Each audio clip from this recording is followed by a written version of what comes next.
Hey! Right.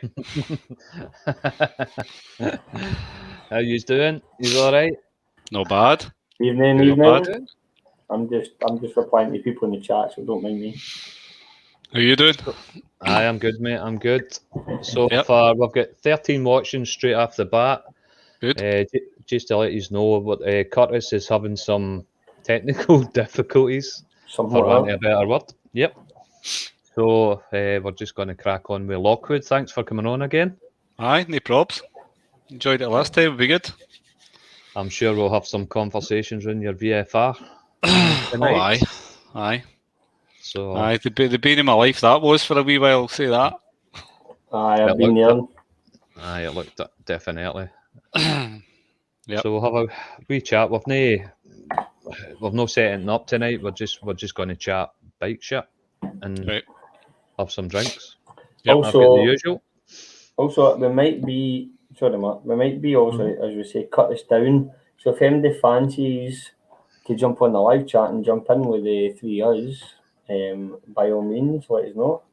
Do we Grant's on? So do we Grant, do you want to jump back in with Robert again? So we can so Mark can forget all about you again the next time. Was it Mark who forgot? No, Or was it? No. No, it wasn't. It was Chris. I wouldn't do that to you, Grant. I would never forget you. I think he was the only person I didn't say thanks to. Aye, I think he was. No, it was. Just so you know, mate, it was. Perfect. So no agenda tonight. So guys, you can fire in with any questions you want to know. I presume there'll be a few questions for Lochwood in your VFR, mate. How much you've spent in it, and can you talk about that? Is the wife running about you, or any spies? No, I can talk. I can talk when it comes to money. Aye. I'll need to be quiet, but I can't speak about it. As long as she's not watching or watches this at a later date. Oh, no, nah, doubt it. Aye. As you see, but aye, it's I got it back in November, so I got it just as a wee project because it was cheap. And to be honest, it was like just one of them where, you know what we're like, we're always on looking at other bikes, aren't we? I'm constantly on eBay and, you know, Auto Trader and stuff, just looking to see what's out there. And I was just kind of wanting a wee second bike. I just felt like I needed something more than just a CB. But I didn't have a lot of money to spend. And I didn't want to go for one of these, you know, the ones with no front end on them and stuff, the ones that had been in an accident. I didn't want that. I wanted something that was... I didn't know what I wanted. Aye, but I don't know what I was looking for. I just came across it. And I got a good deal on it, so that was it. And I was quite lucky because when I got it, it looked like a heap of shite, and I was like, what have I done? But once I got all the stuff off it, all the fairings and stuff, I was like, this is actually quite a genuine bike underneath.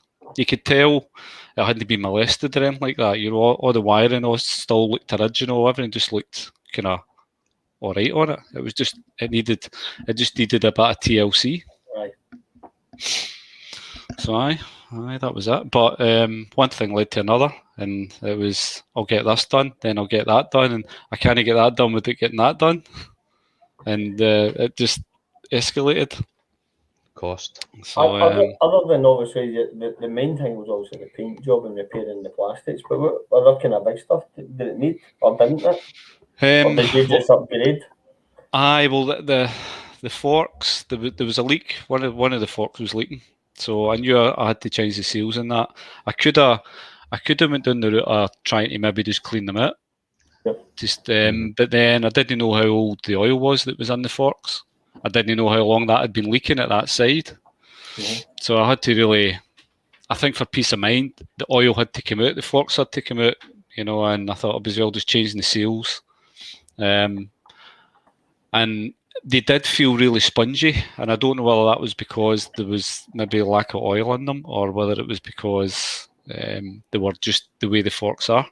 And I kind of read up a bit about it and just got, so I get new springs, progressive springs in the front, which are amazing. When you slam on the anchors, the front just doesn't dip at all. but it's got a lot of rebound. You know, it's really, really good going over the bumps and stuff like that. So so that was good doing that. So that was changing the springs, the seals and the bushes. So I just done all that at the same time to get all that done. So that was that. It was more just for safety.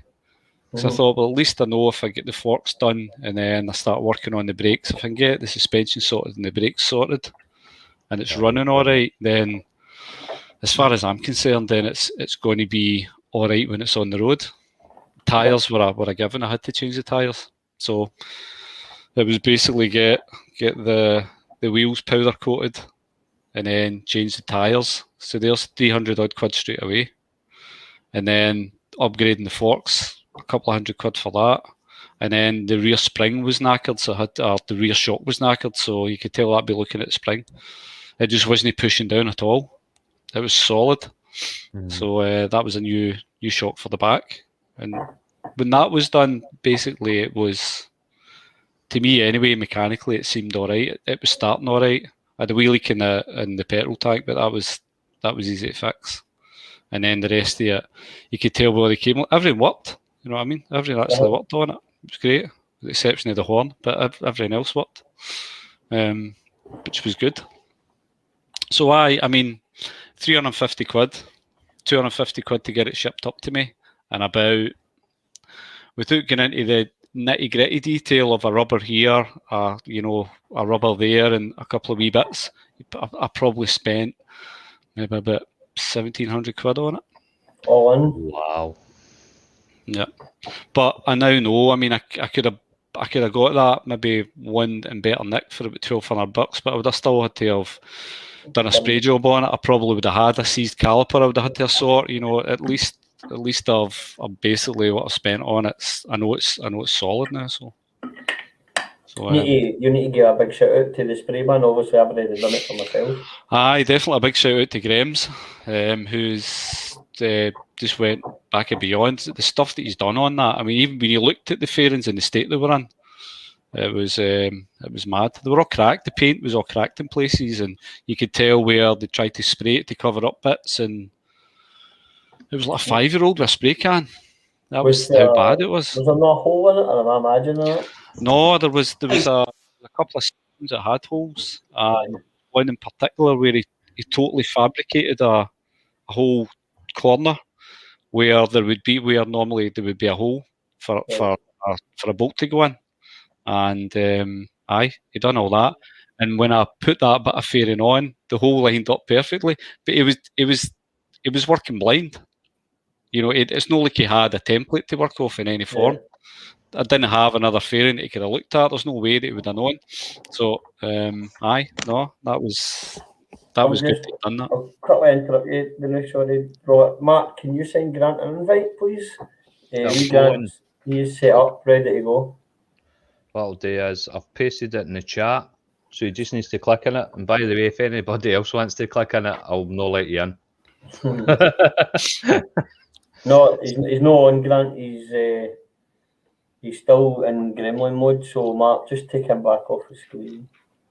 Cool. And he'll try and sort of, I think he's put in right, that's the link in the chat. So that's for Grant to click on and join in.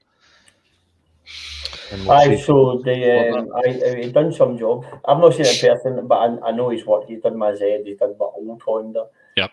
He's done work for me. I know what it's like. His his attention to details. He'll not give you it back. You could turn around and say, "Oh, that's fine, that's good," and he'll not give it back until he is properly happy with it. I mean, I didn't know the exact colour, but he took it to a guy who had managed to check the colour of it, and he came back, said it's 99% this colour, but your paintwork's got a bit of peril in it. And I was like, really? It's a 30-year-old bike, really? Would it have? I would have thought I was more modern bikes would have stuff like that. You see it in a lot of the modern cars and modern bikes nowadays, but I never would have thought way back then you would have had like paintwork with peril through it. I was like, right, fair enough. And sure. See when that's out in the sun. Right. See just that peril that comes off it. It's gorgeous. It really is. It's the same with the Z. I've managed to put in the sun, and it's. Yep. They said It's that, just when the light hits it, isn't it? I'm the same. It said that the old one had a pedal through it, and I'm looking at it, and you had to properly look at it. Oh, that us, but now it pops. But Zed's saying that I've seen his old ZZR 600D1 and how it looked, and it was Graham's that done that as well. But he's got a question for you, Robert. Oh, hold on. Is that Curtis all right? Is he? Oh, Where's it going? oh, we've got a delay, Curtis. You see the guys? No, your screen's frozen, mate. It's a really bad connection by the looks of it. Mm-hmm. We'll try and let him sort that out again. Anyway, so now that the VFR's finished and you've spent the money on it, you like me now, do you understand what money means spending on it? Aye, absolutely. I mean, it's to me, it's priceless. Mm-hmm. When you look at, you know, when I'm taking that thing through the twisties and stuff, and I know that the way it handles and everything, I've done that. You know, I've contributed to that. Mm-hmm. To get it in that way, and I know when I slam on the anchors, I know it's all new seals and that's in the brakes. You know that it's all been redone, and to me, I think you've really got to spend the money on it. You know, the money's no object when it comes to things like that. If you've got the money, obviously, in the first place to do it.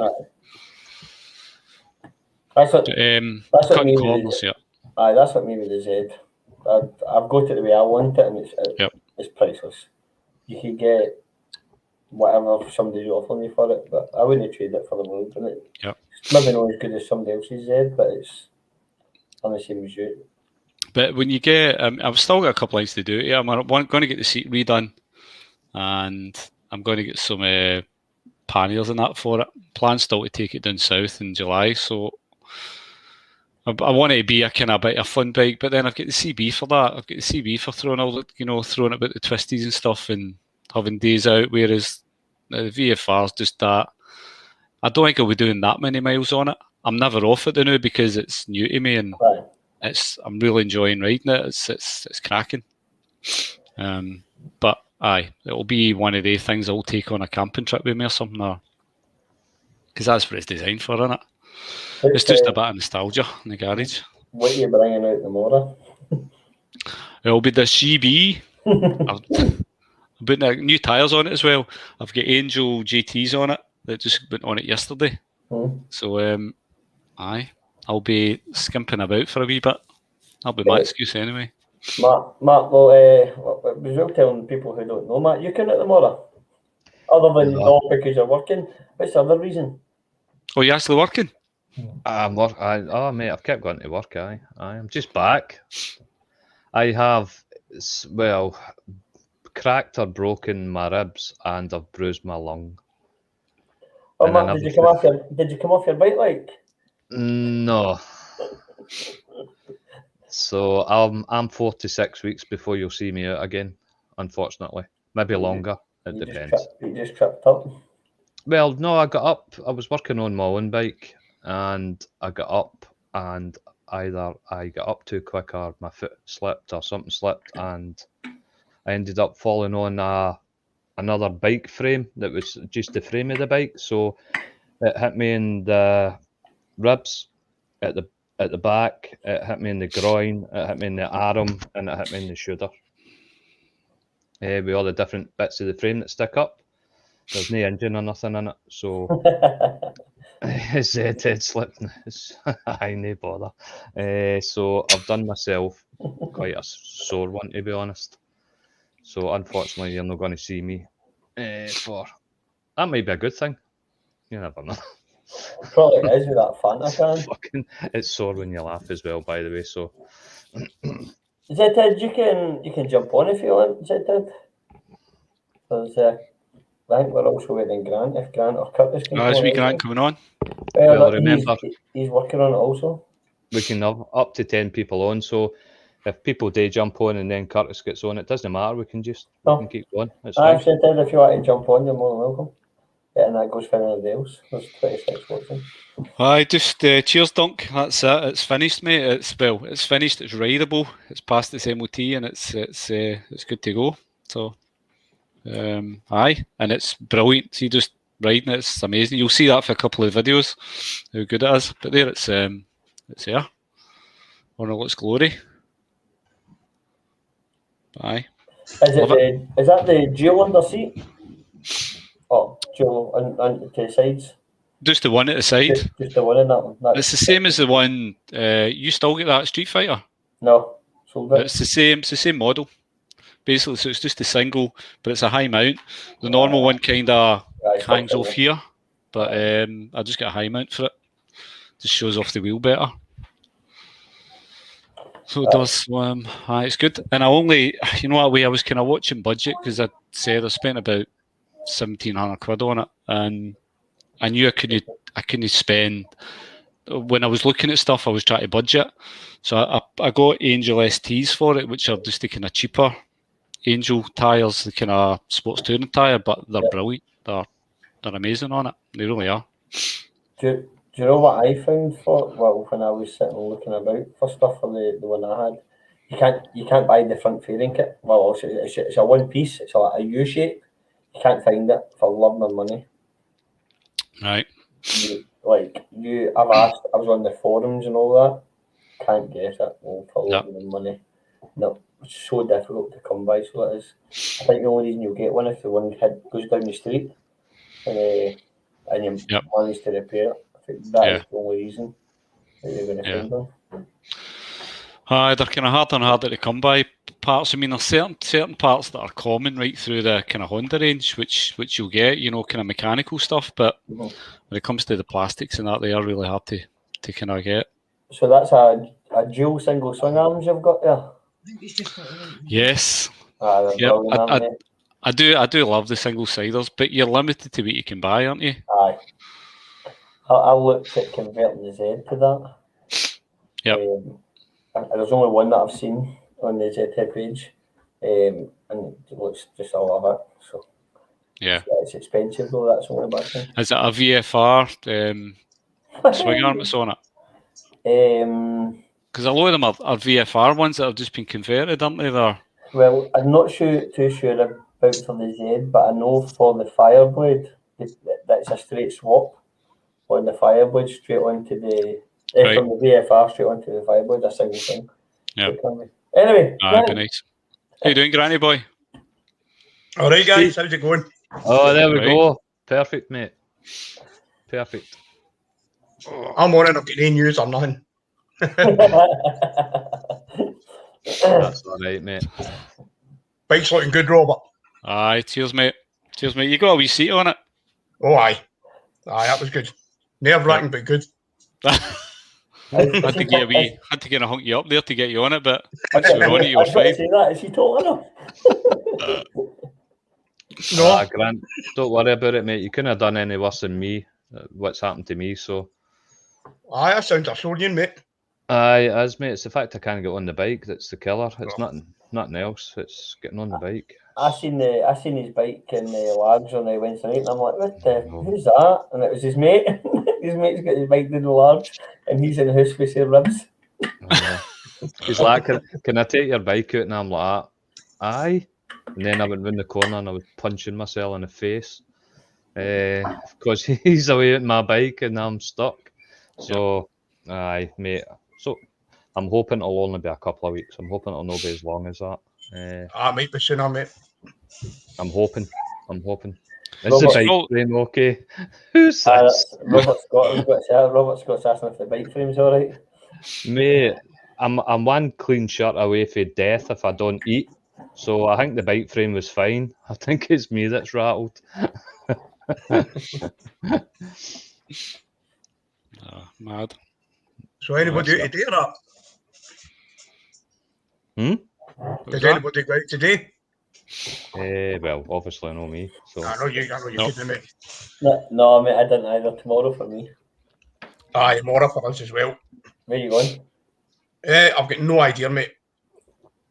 That's the usual when I go out, but so Go in, Don't know, Lord. But there's a lot of activity for the Lord on the page. There's anyway. a few going up the way, a few going down the way, aren't there? Aye, you've got the run down Dumfries across to Kakubri, across to whatever, and there's folk going up north. The leg, I was mentioned, I don't know if they're going that far up, but they're heading up that way, so that you've got a couple of options. Can I also say that I put a post up saying about arranging a bigger run with Probably back. up to obviously Inverary for a chippy, and then Glencoe. So obviously I'm going to have to push. That's going to be my run. I'm going to push that into June. But my plan is to go to a couple of meeting points, go up to Glencoe, down to Inverary for a chippy, then camping.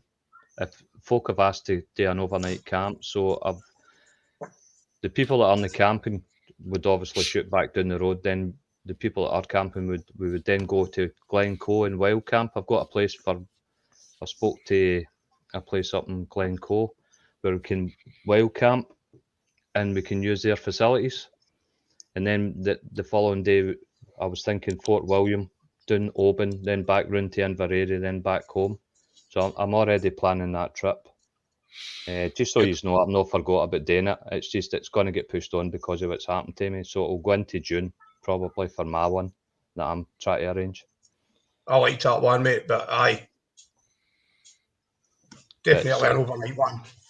There's quite a few folk ask me for camping, so there's a place in Glencoe you can wild camp, and you've got a kind of pub, hotel, sort of where you kind of wild camp over the bridge. If anybody's been up there, I'll give you a wee tip as well. See, there's a campsite called Invervullen just outside Callander. It's in between Callander and Strathire. It's on the left-hand side. Lochwood is on the left-hand side in the way in. If you go to Invervullen campsite as well, you can camp there, and then the Strathire Hotel. The guy who owns Strathire Hotel will stay up until whatever time in the morning you want to go to bed. So you can have a drink with them. It makes for a good night. And then you're just, it's just a route you're on up to Tyndrum and wherever else. Sounds good. Yep, definitely. Because we were going to do a chippy run to Inverary, have the chippy and then go to Glencoe, and then the people that are going back down the road, but I thought that was a bit late, so I was thinking if we meet up and go to Glencoe and then go to Inverary, come back on ourselves, go to Inverary, or whatever way you look at it, depends what way you look at it, and then the camping can go back to Glencoe. Definitely be up for an overnight. That'd be a hoot. Aye, without a doubt. Aye, it's got to be done. And the wild camping seems the best option because, well, we do what we do. It gives you the freedom. That's exactly it. It gives you the freedom. Yep. And sorry, it's like I was going to say like there's a Loch Gilphead as well. The campsite at Loch Gilphead. The people that own that are really, really cool. Which gives you like another sort of route up towards Campbelltown and whatever as well. So people at Loch Gilphead, they're quite flexible with what you want to do. Even if you want to sort of leave a tent pitched and go and have your day and come back, they'll look after it for you. They're totally cool with it. Brilliant. Options galore. Aye, Stevie, that's not happening, mate. Stevie Ferry. Listen, this is your idea. I agree with Stevie Ferry. No chance. You out tomorrow, Zed? Tomorrow, no. I've got my daughter's room to finish, mate. I've got like a bit of woodwork to be done. So I was out on Friday night, so I've got a bit of editing to do as well. I'm having a bit of sort of trouble with my GoPro Hero 9 with the wind noise. I'm a bit disappointed with it, to be quite honest. But have you checked out Teapot One's? Yes, I have. he has fixed it. As long as you are using your GoPro Hero 9 for audio in your helmet, Yes. he has fixed it. I'm using the audio in the GoPro Hero 9 for my bike noise. Aye. So Ah. I'm going on to mountain bike websites right this minute, and it seems to be that there's 3 microphones on the Hero 9, one in the front, one in the top, and one in the side that you have to put dead cats on. Right. So that's the route I'm getting down, but it's like everything, that's dead frustrating. It's like one season you go out riding, one season you've got your setup absolutely dialed in and nailed on. You go out the next season and something changes. You've not touched anything and something changes. Yep. It's weird. Yep. It seems for outside noise the best GoPro is the 7. Yeah, well, that's Okay. what I use. I'm pretty happy with it now.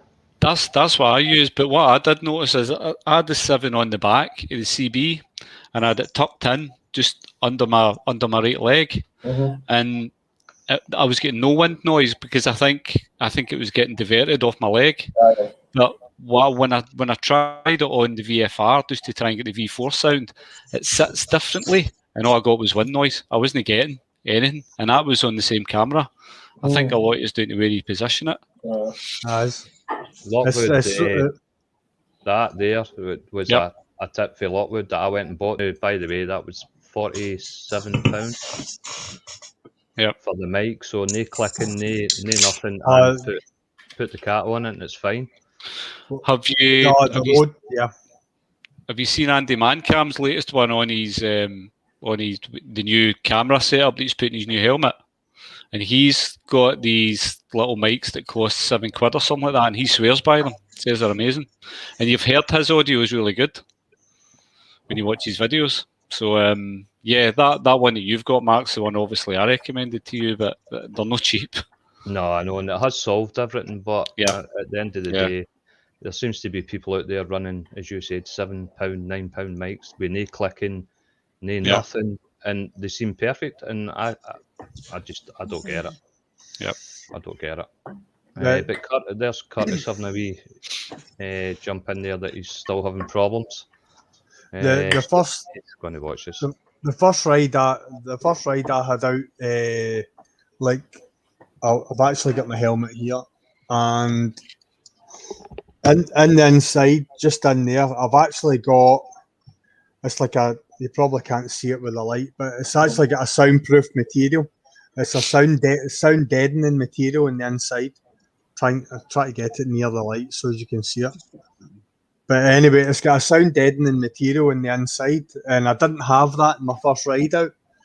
And I did notice a difference with that, so I thought maybe that was the difference. So I put it back in, and it did improve the sound audio with my Sena, because I run my audio for, like, when I'm speaking through my Sena 10S. It goes into a GP10 backpack. It goes into my Hero 4. But the 9, that was my big issue. It's like, see if I'm spending 350 quid on a camera, I don't expect to be having any issues with anything. Yeah. Yep. Do you understand what I mean? I expect the engineers to have sussed it out. Now, they must know what we are using that camera for. That's it. Oh. Is he here? Yeah, guys. He's flipped it. You know the thing is, right? I've actually had my laptop connected. It's plugged in with an Ethernet cable, and it's just no fucking happening. So excuse my French, but I just tried to connect it with my phone, and it's worked first time. So, oh well, I'm here now. Excellent. What's that? Did you get a haircut and a shave for this? Aye, you What's did. that? Did you get a haircut and a shave? No, see, to be fair, I meant to get my beard done, but it never happened. They're not allowed to cut beards till Monday, so aye, stuck with the beard now, mate. My wife got hers cut last week. Oh, she doesn't watch us. Aye, so. Brilliant. Sorry for that, guys. Sorry. Aye, that's fine. That's cool. But getting back to what you were saying about the 9Z, I was the same when I got the 8. And the it was £350 camera, you know, at the time. Yeah. And then I was getting times where it was just freezing. You know, it would Yeah. switch itself off, or it wouldn't switch back on without taking the battery out and slotting it back Yeah. in again before it would switch on. And I'm like, surely this is the latest tech at the time. I know. And it's still they're buggy as fuck, aren't they? I've had exactly the same problems, and one of the things that glitches on the 9 is the touchscreen.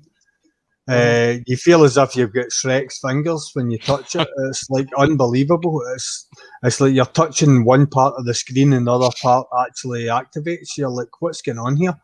It's like for a £350 camera, it's like it should be acting a lot better than it is. And like you can tell what's going on with a camera when you buy it and how many upgrades and how many updates it takes within the first month or two of owning it.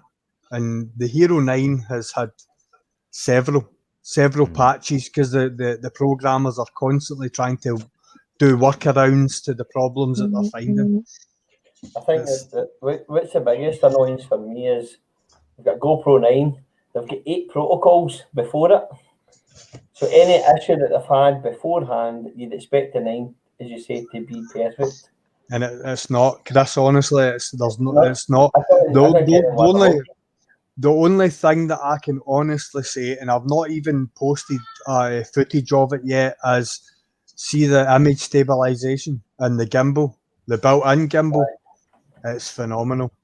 Grims and I were up the Lochside last Saturday. I've not even posted the footage yet because I had issues, because I had a bit of a dad issue, because during the lockdown I kind of forgot how to switch my Sena on.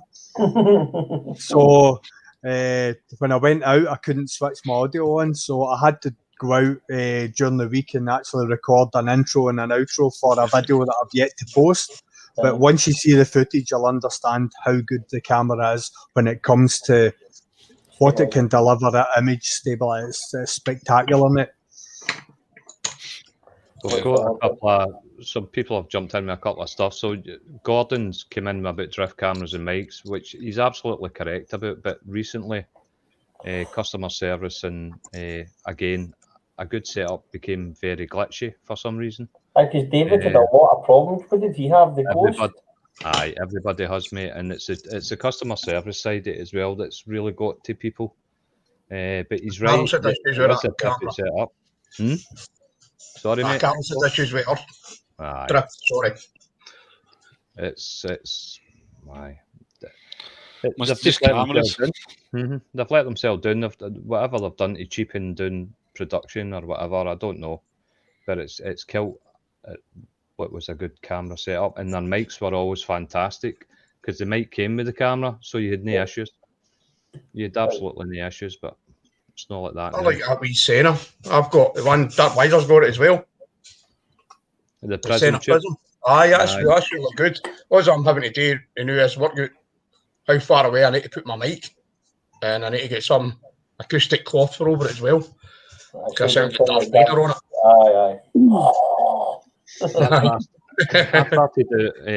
I started out with most of my footage up until a couple of months ago was the Sena Prism tube, the first one. And then I'd use the audio and use the GoPro when I get the 7. I'd use the Sena audio, but then it became off a pitchy, which I think was just the mic had enough. That's 3 years of that mic. So now I've got everything incorporated into the GoPro. But I thought they were fantastic for what you get for your money. Aye. They're all in one setup. We'll need to let Curtis do a wee intro, because obviously everybody else has already had one, because everybody knows Lochwood and Grant. That's true. Deadhead's famous enough as is. So we need to let Curtis actually a wee hang about yourself.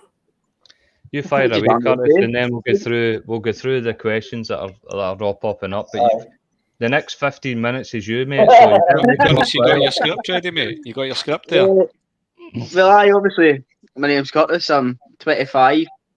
This is my second season on the road with a full licence. And it's been, last season obviously was just pretty much a learning curve. Obviously everybody's learning all the time, but there's nothing better than getting out with the guys on here and just learning it every day basically. You're out, and it's great. Aye, it's just one of the best things I've ever done is pass my bike test, and I would encourage absolutely anybody to go for it. Aye, I don't know really what else to say, lads. Just What do you ride? I've That's what I was got gonna ask. I've got a Honda CBR 600 RR. That was my first bike. Some might say it was quite a big first bike, but I think it's been absolutely fine for me. Apart from not being able to get my both feet flat in the ground, but apart from that, it's good. I enjoy it. You're a midget. Well, Well, listen to the big tall guy here. I know. Somebody like you. Oh, No, Curtis, you were so good at that intro there. By the way, you've definitely done that for Tinder, haven't you? You've it's definitely. I'm Curtis, I'm 25. I I'm come 25, from and I'm a biker. I'm trying to swipe right. Brilliant. Is Brilliant. that it, Curtis? Is that you? Is that it? I don't know what else to say, lads. So, You get any runs planned for the weekend, Curtis? so I was doing large during the week there with Chris and a couple of other guys, and we were talking about bigging out tomorrow. But again, I don't know what my plans are and what route I fancy. I've had a few guys saying they're going to Inverary, a couple of guys saying they're going to Oban. Chris is heading south, he said. So there's a few options there. I'm not really sure what I'll do. Depends what time I roll out my bed in the morning. But I'll definitely be out at some point. Excellent. I think me and Lochwood's doing the same. Yep. So we are. That's it. We're going down the way, aren't we? Stephen Ferry, he's going down the way. He's on the. I don't know if he's still watching, but Ferry's going down the way. I don't know. I think Grant and Gordon's going up the way. It's the blue one. It's plugged in. I think they are. Yep. So They're doing my leg, aren't they? Saw my leg in Glencoe muted. Aye. See, I fancy doing the Malaysia one personally, but I'd like it. I'd like to kind of make a day it with like a group of the guys rather than just a couple. And everybody fancies it. Do you know what I mean? Especially once things are relaxed a wee bit more, we can maybe make a weekend of it or something like that because it's lovely up there. Especially if Gordon's going to near Fort William, Lochwood. I think 3 years we'll go back and relive that day. God, man. So, who's seen his ninja in the flesh then? Yeah. Ollie's? Aye. It looks superb. It looks gorgeous. Do you know his minge was that? I wouldn't know it. Because MCS has got one sitting in the window. Aye. So they do the exact same bike. Well, no, that's just the workers. No, kidding on. No, but they've got one sitting in the window. It's done quite I've done a wee bit more mileage in his. I think Gordon's only done 5 miles when he got it. I think it's sitting at, what did they say, Mark? 12,000? Something like that, he said. Aye. So, I bet it's weird how no seen one. Gordon buys one and there's one sitting in MCS. Yeah. Mental. Apparently it gets 1,000 miles to the hedge. Well, funny that because he's just hit about 1,300, so he must be due an accident or an incident. So not an accident, an incident. No, that's superb. He said they wanted to come to that when I was trying to arrange that event, and I'm thinking, right, I've got to really go into Street View to make sure I can't go up anybody's driveway. Driveway, hedges, high curbs. And plus, Right, Gordon, if you miss this corner, old Agnes will keep her gate open. And then when we get to the he's watching, petrol station, he's watching, he's just got some smiley faces. Every fuel stop, somebody's got to take the bike off him and fill it up. You know what I mean? It's just, it's ridiculous. Well, I met him at his house on Wednesday before we met Curtis and Grant, and me and Stephen met him at his house, and then he's like, I'll need to go for petrol, so I'll bounce off to Tesco Paisley, and I went in to get Grant and Curtis. I goes, will you be all right? And he says, I'm all right now. So he came back and he goes, I drove up to the pump and then just stood and looked at it for about 30 seconds. I made sure that it was black, green, and it did say diesel and unleaded. He said, I stood for 30 seconds, and then the wee woman in the tannoid, you alright out there, sir? That's definitely a day to remember that, isn't it? That was brilliant. fun day, that. But that was the thing. I know we've said this before, but see, Curtis, do you remember? See, when we were going to get fuel just before the ferry, we went into that petrol station, and all the diesel pumps were empty. Aye. Aye. We were talking about that on Wednesday night as well, because he's sitting on the bike and the smoke's all around the belt, and they turned around and went, we're all shouting, I think you put diesel in it. He's turning around to all of us. We weren't even with him at the petrol station. He's like, did I put diesel in it? Did I put diesel in it? I don't know, did I? I don't know, mate, you're the only person there. I found it quite funny how you were saying that I think there was two years there, wasn't it? The cameras on, and not one of you caught it in camera. 3 years with cameras and then they picked it up. Yep. Mad. Pain in the arse. But on the plus side, the lunch was nice. It was. That was lovely. I had a nice big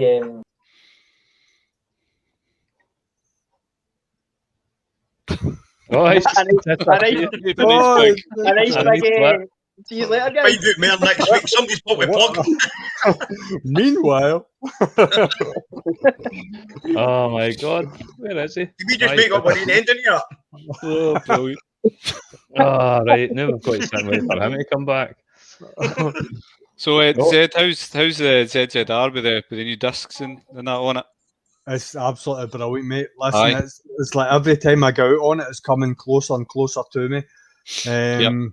The feedback I'm getting off the tyres now is unbelievable. This is a different type of tyre. I was Battle Axe BTO 2.3s before, and now I've went to Michelin the Pilot Pro. Right. So it's dual compound, CT2s, is it, or something like that? They're called. And yeah, I'm really happy with them. That's quite an old tyre. Is that quite an old tyre? Let's see the two. Aye, it's because I mean we're up at the Pilot Power 5 now, so I mean that's it's going back a wee bit, but it was one of the ones. It's like you're looking for a new tyre, you have to dive into one of them. So that's the one that I chose, and that's the one I'm going to stick with until it either throws me off or it gets me around corners. So one or the other. But the likes of the brakes, I must say, it's EBC XC contour brakes that I've got on it, along with EBC 88 centered pads. And when I started off, everything was a wee bit vague, but honestly, see, every time that I go into a corner now, I hardly even have to touch my brakes, and the bike's just like we try to stand on its end. They're getting better and better as the brakes are bedding in. They're getting better and better. It's brilliant.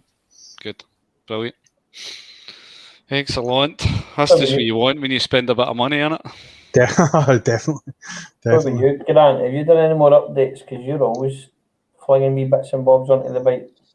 Yeah, if bar ends get slung, mate. Or did you not jail with them at all? See, no matter what I'd done, it wouldn't tighten. Right. And then when I thought it would tighten, it fell back out. The one went in, no bother, the other one didn't. So I lost the plot, they get slung, and I get short stock. The same make as your bar ends, Chris. But I get short stocks. Barracudas? And, that's what my bar ends are. My bar ends are Barracudas. Alright, after Rizomo. Right. Yeah. I got, and I have got great views on my sleeves. I can't tell if there's a card behind me, but I could tell if my jacket sleeves look good. That's all I can see. Have they get mirrors on the end of them? Is that what it is? I have got mirrors. Aye, right. That's how I know my sleeves look good.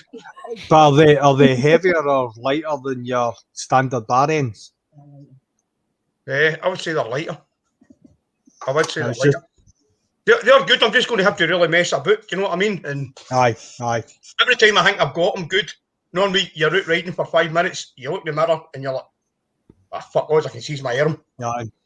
It's just that sometimes when you go for slightly lighter bar ends, it kind of makes the bars more vibey, because obviously like the Yamaha or whatever, they've tuned the bar ends to take out any resonance that you're getting on the bar ends. They've calculated that weight difference to smooth out any vibration that you're getting off the bike. So sometimes if you go a wee bit lighter, it can cause your hands to get a wee bit numb when you're going on longer rides. I don't know what. Yeah. But like I says, the one went in no bother, and the other one wouldn't fit, just would not fit, no matter what we've done. So I get hammered in, and I put the short stocks on. So I think I'm basically done with everything I've added to the bike. As Chris will tell you, can loads. My next one is getting the swing arm off and getting it powder coated, because Yamaha don't have skimp on paint for the swing arms, and it just corrode so badly. So that's the next step. I thought you were going to say that the next step is it's getting traded in.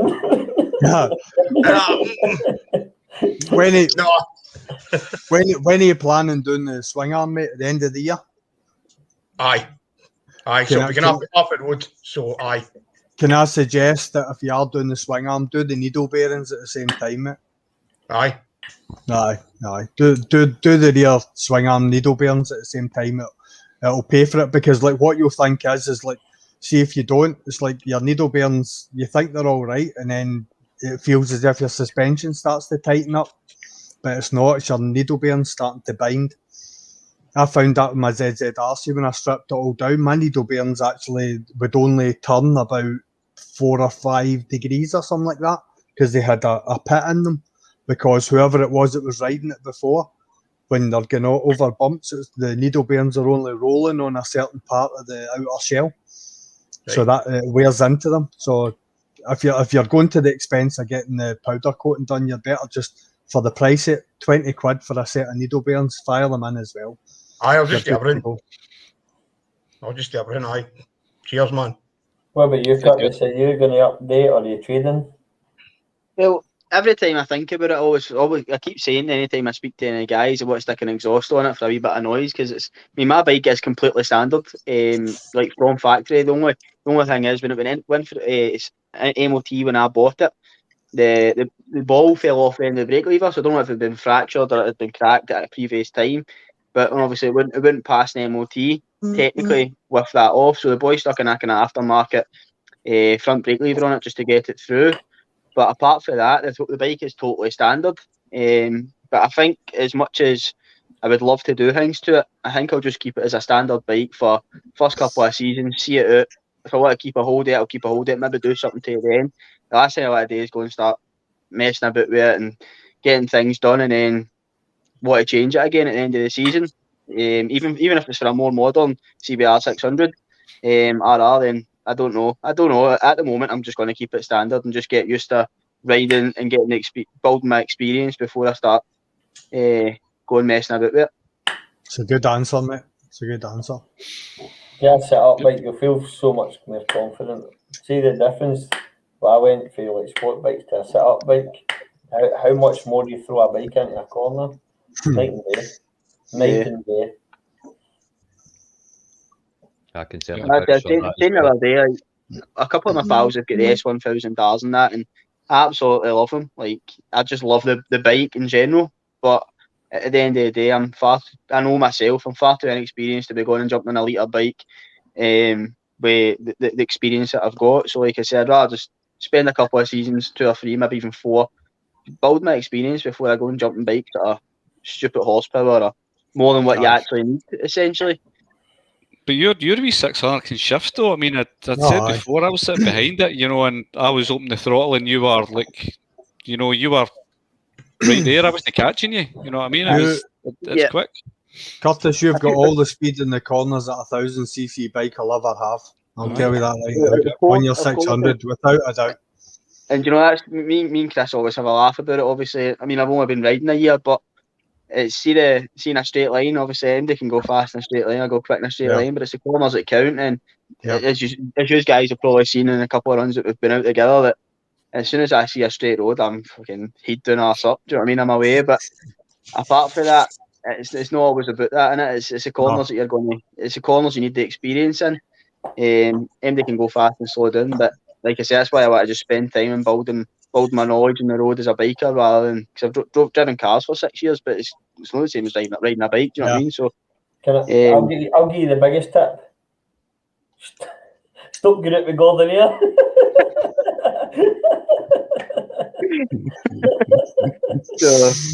Oh, poor Gordy boy. I know he takes it. Anyway, we'll get the MotoGP to look forward to, Curtis. Well, that's it, mate. That's it. That's in the future, the near future. There's 5 years, 6 bedrooms, and me and Curtis is sharing the same bed. Just putting that Well, a bit of spooning going on, is there? Forking, fuck the spoon. They're right enough.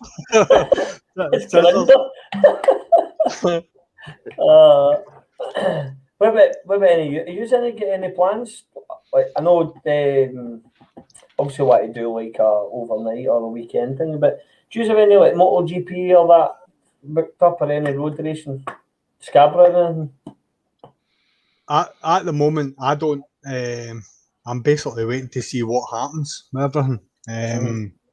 As it comes out and as events actually sort of announce that they're going to be doing this, that, and the next thing, I'll maybe look at it a wee bit later on. But as of right now, I've not committed to anything. No. Well, Silverstone came out and have said that they will be going ahead. The UFC over in America tonight or tomorrow morning, they've got a 15,000 seat capacity and it's sold out. So that was to be quite honest, mate, it's like they'll not have the final decision. That's the way I'm looking at it. It's like it all depends on how people behave coming out of this lockdown. Because if they don't, I don't want to go into the whole politics of the COVID thing because I hate even discussing it. But if people don't behave and don't follow the guidelines, we could then end up back into another sort of situation just as quickly as we've come out of the last one. So it doesn't matter what events say are going to happen and when they're going to happen. The government will have the final say in it. I follow a couple of club owners on Instagram, fairly like Ibiza and like Mallorca and stuff like that, and they're all chapping at the bit for Boris Johnson to give the green light, and it looks like he's going to give it next month. But again, there'll be no restrictions over there. They'll be allowed to come in and party and jump about the pools and just go for it. But like you say, if they do that without any sort of kind of restrictions or just being sensible, really, you're going to, like you say, you end up back in the same predicament again before you know it. I can honestly say, Curtis, that they'll probably release travel, but you will have to self-isolate for 2 weeks when you come home, or that hotel carry-on that's going on just now. Yeah.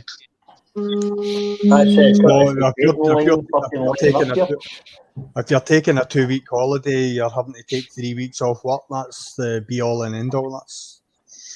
Or you're taking a month off if you're taking 2 weeks away. You've got 2 weeks time. Yeah, true. So you're going to end up. Well, there won't be many obviously of us, but a lot of people have to come back for. What the fuck? There's big. Carol's going to the fridge, but she doesn't want to be on the screen. That's brilliant, buddy. That's a life-size cutout of Thor. No. He does look like an absolute giant. That's quality, man. That's quality. Mark, that has to be the thumbnail.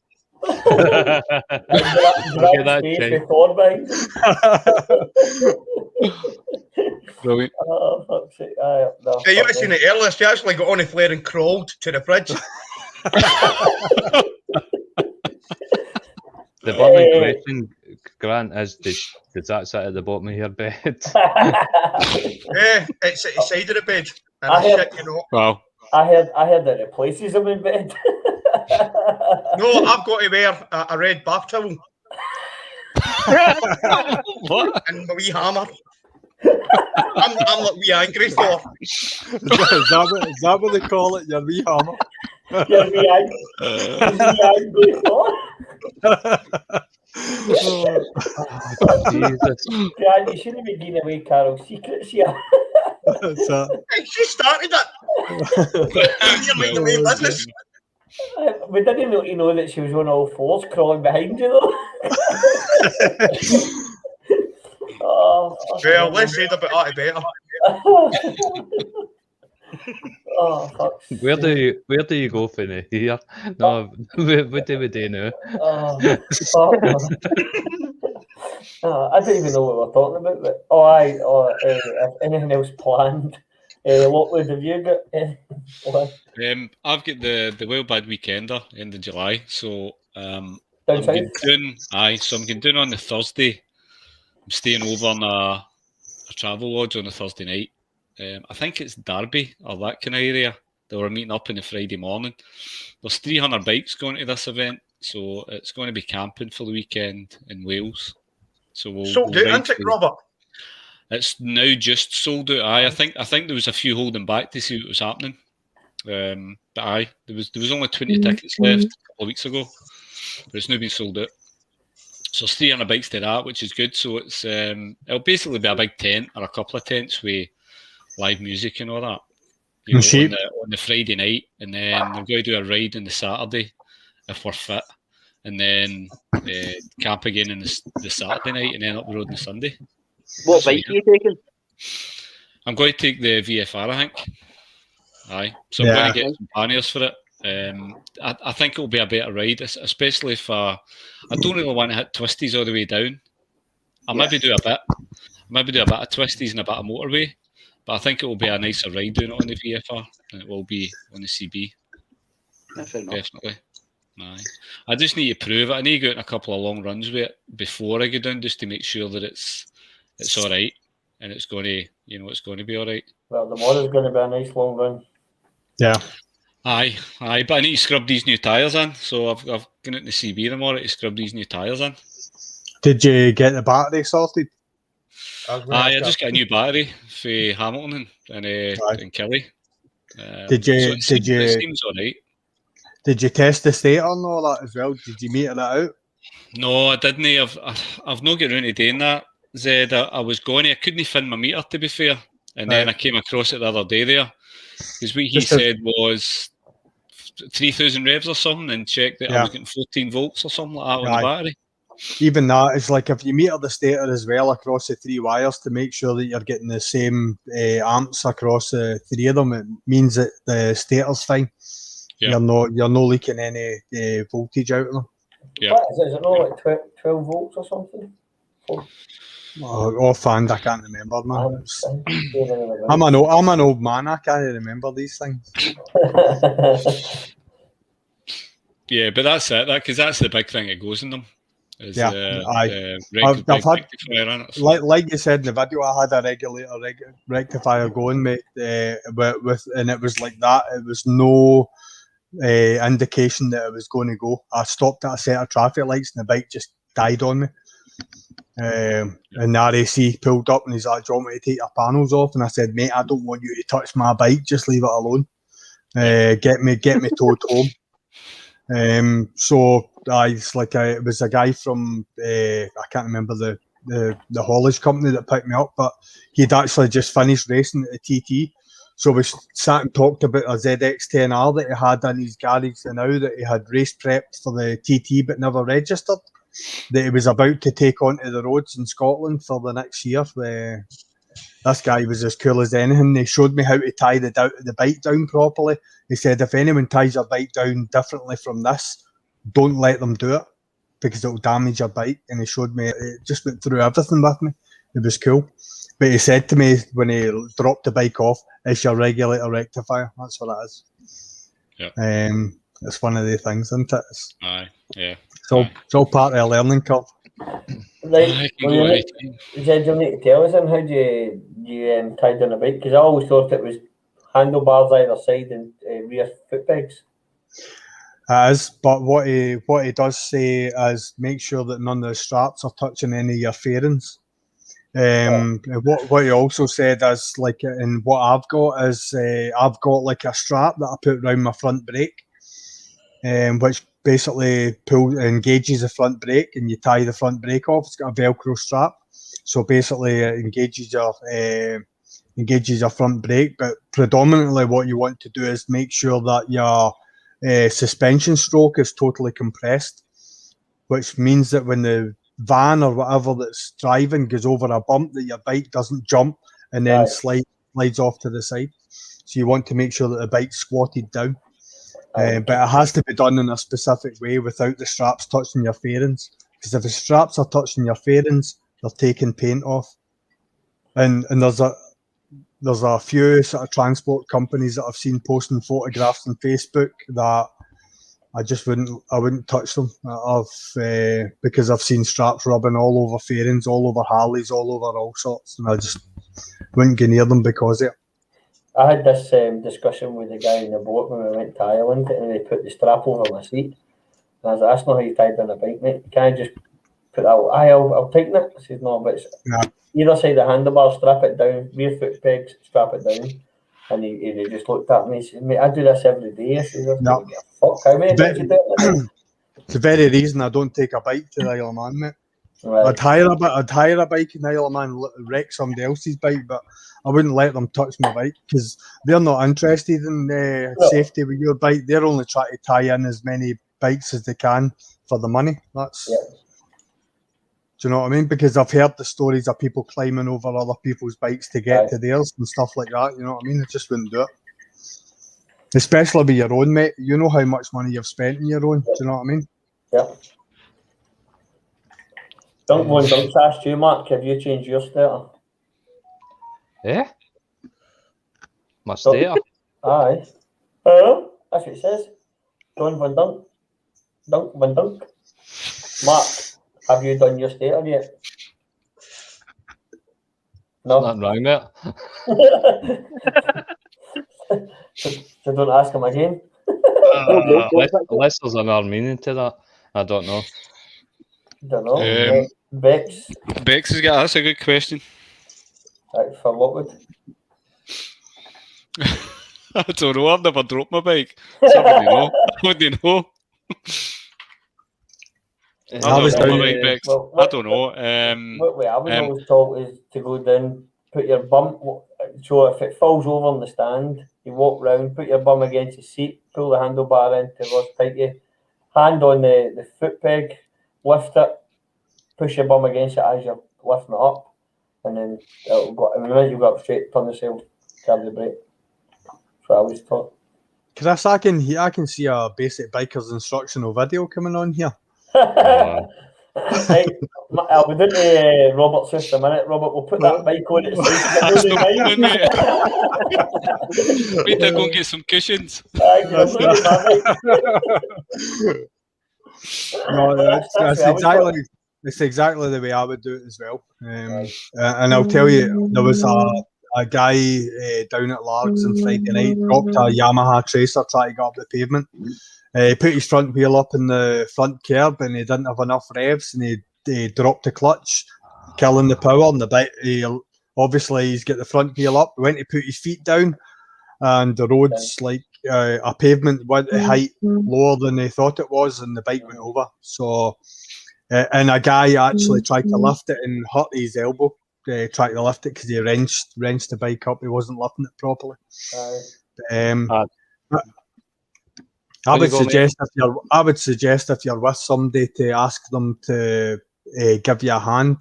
If you are going to lift the bike before you do, put your side stand down. That's another thing that I would do, so that when you do lift your bike, you've got the side stand to fall onto if it's coming from the other side onto the side stand. Yep.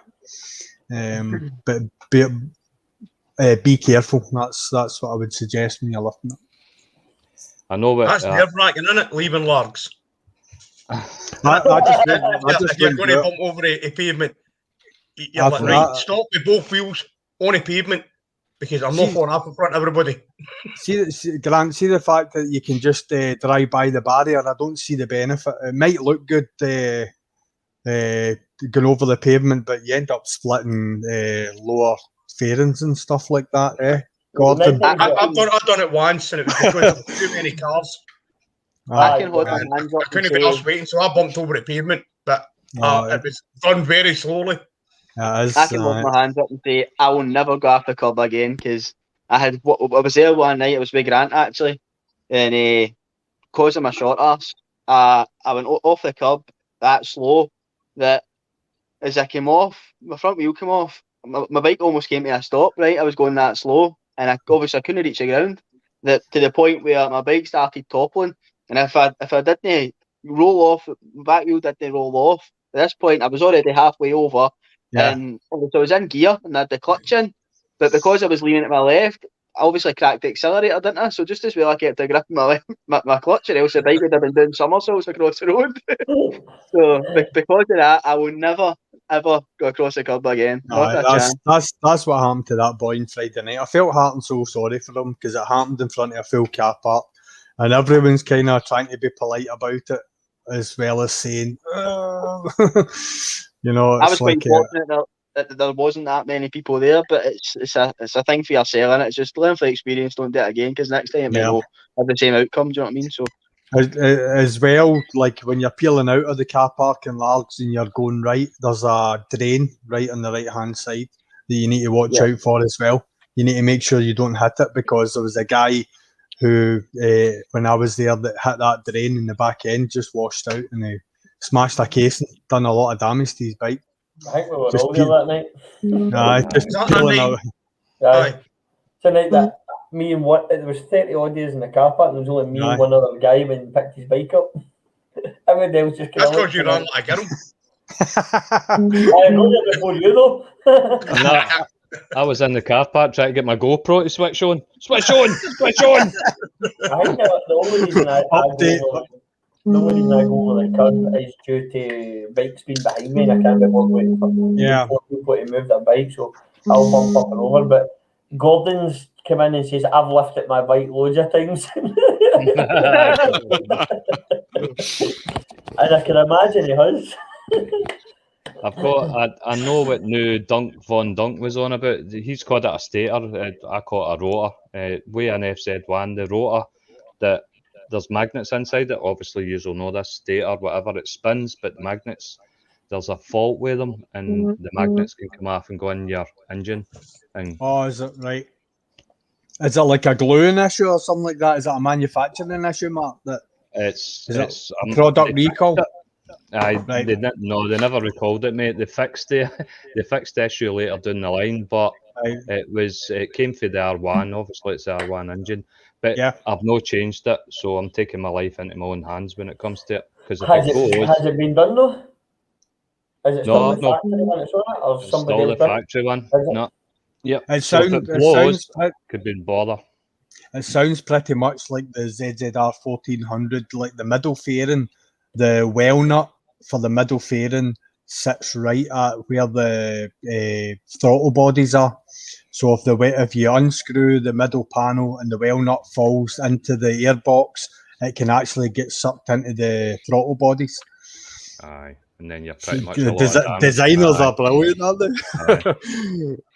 But Mark, you don't go above 6,000 revs, so you'll be alright. Aye, that's true, mate. That's true. Or above 50 mile an hour. So. Oh, Chris, come on.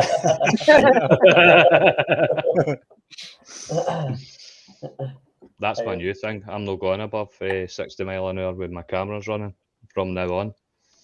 A big bit of black tape over it. There's a lot of shit going on in this YouTube thing. Aye, that's what I mean. Aye, that's what he means, but there is a lot of shit going on with YouTube, isn't it? You're showing it. My cameras don't pick up my speedo deliberately. Aye. And I post what speed I'm doing. I mean, the past couple of videos, you'll probably see that at some points it's 90 odd mile an hour. I don't blur it. Shocking. It's a bad thing with having a display unit though, isn't it? Aye. It just sits there. What's the law on historical speed? 14 days. So 14 days. Like if you hold on to a video for 14 days before you post it, you're all right. Yep. That's it. And I suppose in the way they've got to prove it, they've got to prove that your speedo is, within You know, they've got to 3 prove mile an that. hour, isn't it? It's No. got to be 3 mile an hour. It's got to be At carbon. the end of the day, It's all you have to 10% do is only. slow your footage down by 10%, because Or do what I do, drive at the speed limit. any footage that's been altered cannot be admissible as evidence. That's it. There you go. They cannot. It's only the raw video file that they can they can get off you, but they're easily swallowed. Last year, the Glencoe run, me and you done, Chris. I'm not going to say what the speed was, but you can go and watch the video if they're interested. But I didn't blur that speedo, and when we're going through Glencoe, so I don't know. I don't know. Obviously, I know Chris will have read all the history about how Bruce got caught, and the fact that the somebody went back and they actually measured the distance between two recognisable points on his video, and they did all the calculations, and they were able to estimate within 1 or 2 mile an hour as to what speed he was doing at a specific point on his video, and that's how. That's how that came about, which is disgusting, but that's another story. But the problem I've got is that it's not see when I'm my speedo, they're not looking at my speedo, they're looking at Chris singing, sticking his arse in the air, fucking dancing on his bike. So I don't need to worry about it anyway, mate, because I'm too busy watching him. Or should I say him?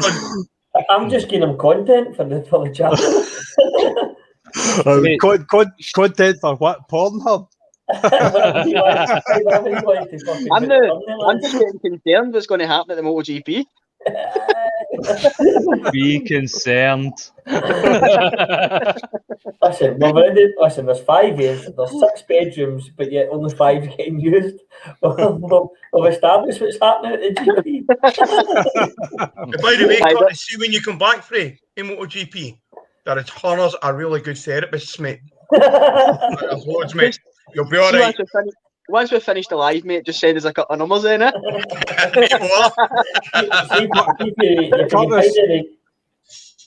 Curtis will be down in Largs after the MotoGP like that. You weren't there, man. You weren't there. You don't know. Chris will be like You need to find any therapists in Milton Keynes for a movie. If I don't come home, you know why. Oh, you'll be home, but you might not be the same person though. If he comes home and he might not come home, he might get a wee job acting like John Wayne. I was actually going to say, see when you're back, Curtis, it'll be a hell of a lot easier for you to do a number 2.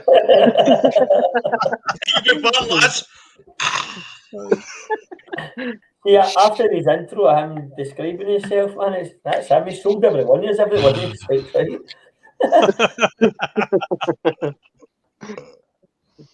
I saw you, Chris, mate. I saw you, man. See if you get in here and you let me down. I know. I'll not be happy. What is it they call that shite ride? Listen, I've actually known Curtis since he was Pillion passenger. So that's fair too. Stephen Ferry. Curtis, we're going to be pushing you about in a wheelchair at the MotoGP. That's all right, mate. Disabled access. No, that's what you're going to be. Fucking hell, Chris, be first in the queue. Fuck's sake. Only Sena's got to share a room with him. I've actually known Curtis since he was a pillion. It was quite funny, and then he turned up one day in a bike, and I was like, who the fuck? And he came in, he was waving to me. I was like, who the fuck's that? He didn't hear off. I was like, oh, Curtis, when'd you pass? It's only 55 years. I know. Curtis's dad's got a 900 blade, and he's had it for 23 years. Oof. Yeah. For some reason, I might have seen it. It's a very distinctive blade. It's like the multi. What year was it? 92. 96, is it? think it's 96. It's a multicoloured 900 blade. So it is. Can you find? Well, I've never seen one other than his. It's actually in getting its box done.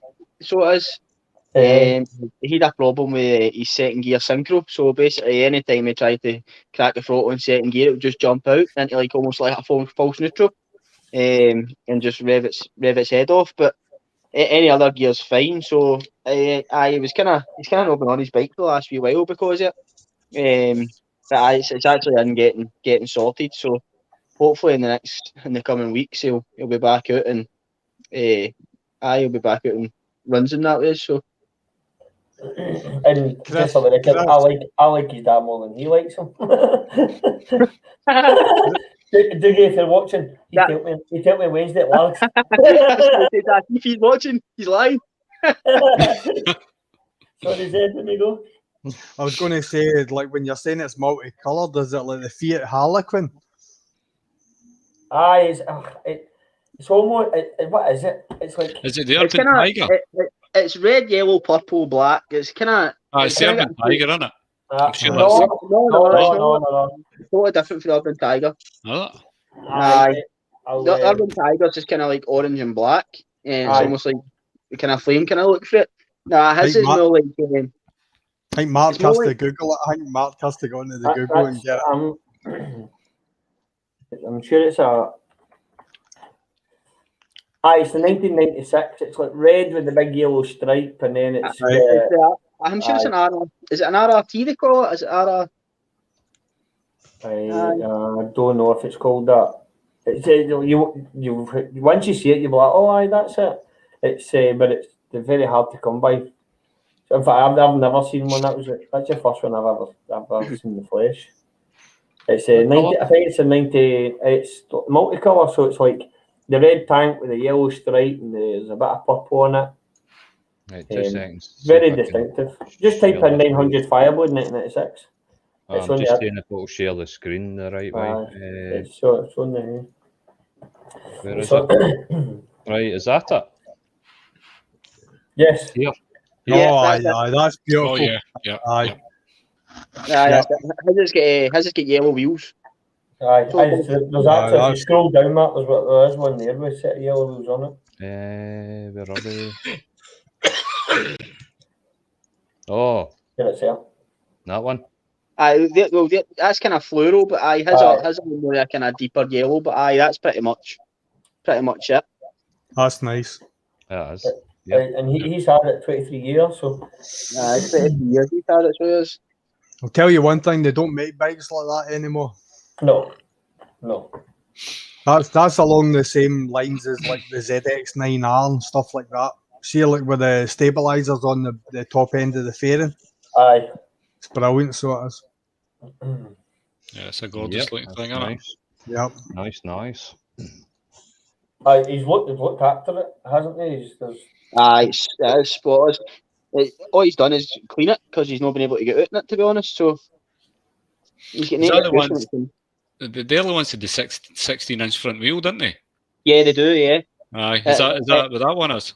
Aye, that's just exactly it. And to be fair, it makes it a bit of a nightmare sometimes to get tyres for it because it's getting a matching pairs can sometimes be a nightmare because normally it's 17 in the front nowadays. A lot of them swap them out and put a 17 on it. Yeah. Everybody's again actually asks, is it normal for dual component tyres to wear more on the edges in the centre? Well, aye, because the centre is just solid base. So I would think that's disappointing because he needs to ride more on the straight roads. Yeah. It's like you look at MotoGP when they've got two soft compounds, a softer compound on the left hand side and a sort of medium compound on the right, or vice versa. Depending on what track they're on. It's like because some tracks can have like 8 left hand corners and 3 rights, or whatever the sort of permutation is. That is it's almost it doesn't matter what tyre you buy. Seeing our roads, all tyres just get wrecked, full stop. It's pretty shitty then, especially in the now. So, I mean, Yeah, that winter just passed absolutely destroyed the road. So it did. I'll Yeah. tell you right now, it's like I went from Tyndrum down into Inverary through the Dalmally Pass. And when you go through Dalmally and then turn left into Tyndrum, if you're down that road, take your time because they've dropped that stone on the wet tar and it's slippy. My whole Graham's and his pal Richie was behind me and they actually saw my bike. My bike moved about 6 inches to a foot on the road going round a corner. The whole thing stepped out front and back end. The whole thing moved and there's nothing I could do about it. It was basically just, I'm on for the ride. So be careful with it because like they've just dumped that stuff on the road and they're waiting in the warmer weather for cars to run it into the hot tar. Yeah. But it's nowhere near there yet. It's very, very green. I just don't know how that can be legal. See, when you look at it is criminal. Bikers, you know, it is criminal. It's criminal, Robert. It's like my mate came up in 2015, and we went over this very same road that I was telling you about on the Friday. And I said to him, I says, listen, we'll go over this road today because we'll do it tomorrow when all his pals were coming up from Nottingham. So we did that road on the Friday, and it was absolutely perfect. Every single corner, hitting apexes and round and whatever. And then on the Saturday, when all his pals had come up from Nottingham, we went down the same road. I led, and they had thrown that stuff down again. And I hit, it must have been a strip about that wide, and it must have been about 2 meters long. And if it had been 2.5 meters long, I'd have been in a field because my bike was moving all the way across it until I hit the solid tarmac and it pulled me back into the road. Yep. Yeah. And there's nothing I could do because I wasn't expecting it because it wasn't there yesterday. They'd done it overnight. Yep. It's frightening. And if you didn't have that solid tarmac, you'd have been away. Yeah, absolutely. If you didn't have that grip, you'd have been. Absolutely. Yeah. Absolutely. We're doing more and more roads like that now as well. Yeah, it's a cheaper option, isn't it? They don't consider us. But the thing is, there'll be a million risk assessments for all the guys that are laying this stuff. But there's no, consideration for the motorists and us bikers that are going to be on it. Exactly. Well, the Punkster makes a good point there. If it upset cyclists or horse riders, it would be stopped. But yeah, nobody ever. It's the same with diesel spills in the road. You can report that. You can, if you catch the registration plate of the vehicle that's doing it, they're supposed to get a heavy fine. But I've never heard anybody getting fined for it. I just accept the fact that any roundabout going away from or coming into a petrol station is going to have diesel on it, 100%. And you just take it easy. Yep. When you pull up to a pump, but you can see the difference in the colour of the ground. Definitely. Or your feet slip. You can feel your feet slipping when you're. It's true. Just another wee thing as well. I seen one of the guys posting, I don't know if actually it was on the Basic Biker page or a different page, about how the police are cracking down on bikers up the lock side now, for various reasons. It's not even just it's just because there's been that much going on with bikes up there. I don't know whether it's been accidents or that many bikes during the restrictions that they've cracked down. Or they're doing stop checks and stuff like that on bikers. To be quite honest, I was up on Saturday and we passed 2 police bikers coming the other way and they nodded and stuck their thumbs up. Well, I was actually when I was trying to insure my bike at the end of February. That's another thing. My first year, my insurance was ridiculous. I was something like £960 or something for my first year. It was a bit of a kick in the stones, but again, that's what it is. And then this year I was like £300. But yeah, I hadn't insured it, and a few of the boys had been going out to run, and I was like, you know what, it was a scorching day, I bit the bullet. I was working a Saturday morning, and I used about 45 minutes of my work to insure my bike. So if anybody my work's watching, it didn't happen. But I was working at the same time, obviously. I insured my bike, and I went a wee blast to Inverness myself, trying to kind of tie in with one of the boys, just get a new bike. He was out earlier than me, and when I got there, there was about 3 bikers there, and I thought it would have been mobbed. And they're like, no, the local police have moved us all. So I'm like, all right. So then my mate had messaged me saying they were all up at the Green Welly. So I thought I could just go up. And on the way up there now, you've got the road from Inveraray to the Green Valley. You've got it's like all the wee twisties and then the big straight. I was on there and I was doing the straight and I wasn't exactly going slow. And then I realised there was 2 police bikers coming towards me and I was shifting. I was doing triple figures and they just beeped their horn and waved at me and just let me keep going. Didn't even bother asked. Not even a question asked. Last Saturday, as I say, when I was out, I had a mirrored visor and I was first. I was leading the way. And we just got to the last roundabout at Dumbarton before you take the right-hand corner. And that's usually when I accelerate, getting down to the Balloch roundabout. And we got by that roundabout and just hit them there. And they waved, nodded, thumbs up. I had my mirrored visor on and they weren't caring. It was just a case of, as far as I was concerned, they were fine. Now, we went up to Talbot and then headed up to the Green Welly shop. And there was a girl there in a CBR 600, and when she came out of the Green Welly shop, she took off and she was heading up towards the Dalmally or Glencoe, and she came off her bike. And we were down in Inveraray by that time, and we get notifications on Instagram and Facebook and so on and so forth because she was looking for vans to go and pick her up. Luckily, she was okay. Thankfully, she was okay. And I don't doubt for a minute she didn't have a million guys actually try to pick her up in a van because she was quite pretty. But anyway, so whoever you are out there. after that, the police were everywhere, and you can understand that they were just telling everyone just simmer down a wee bit, you know. Yeah. Just talking about the mirrored visors, I've actually been stopped with my mirrored visor and get told to ride it up for the rest of the jump, just because there's such a for the sun hitting it and it bounces off. It was a silver one. Chris, there's an irony in that though, right? I've got a mirrored visor on my AGV K3. I've not got it just now. I've got my clear one, right? I've seen it. Right, I can put a mirrored visor on that and it's legal. Yes. On my internal. Yep. So what's the difference? So do you know what I mean? It's all to do with sunlight take, because obviously there's a film obviously on your clear visor, and that film's meant to detect the sunlight for hitting the mirrored interior visor, and you shouldn't get it. Whereas with the mirror visor being clearly, I've got a mirror visor on my new Scorpion, and I'll always have it on it. Listen, I just like it. I don't care. I'll just suck it up and be a big boy about it, you know. I'm the same. Listen, they stopped me and just said, you'll need to either take it off or just ride it up. And I'm like, I'll ride it up.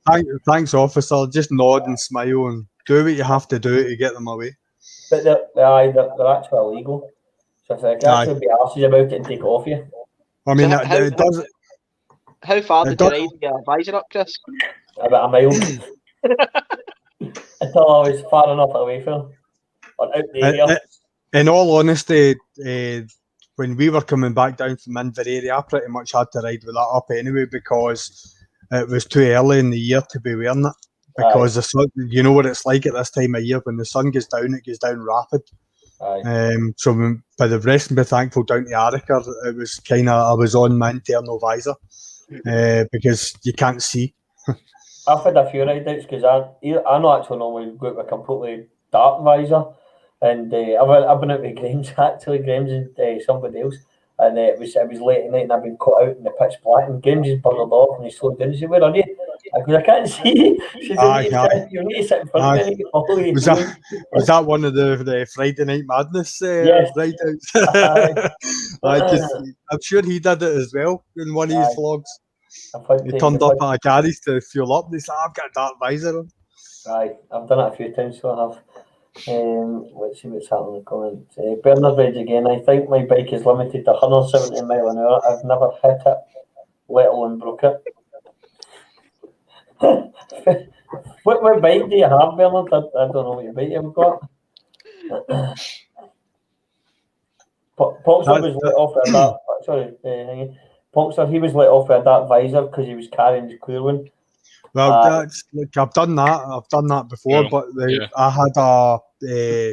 had like a wee sort of bum bag thing that just took a visor and that was it. But the clip broke on it, so I don't put my visor into my bum bag now or my backpack. So I left it out. But usually I would I would carry a spare visor with me, but it's just Well, for peace of mind. And it kind of sort of appeases them if you say, listen, I'll change it out the now. They kind of change their tune.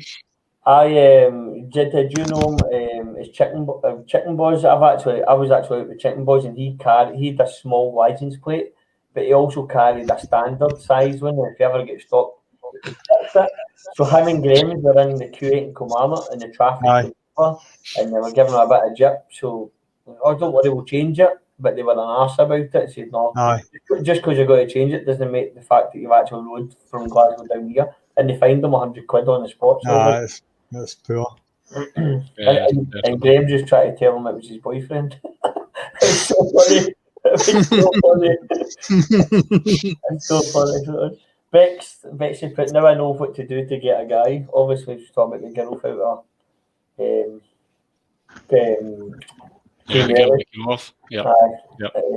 I don't think that's the way, but if that's the way, just cut this. He's 25. He just did that.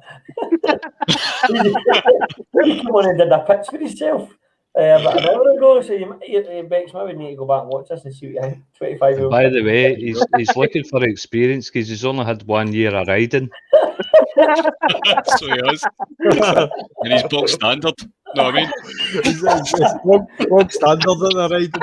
Aye, but he's got a broken. What did you have? You had a broken lever. One of his balls fell off.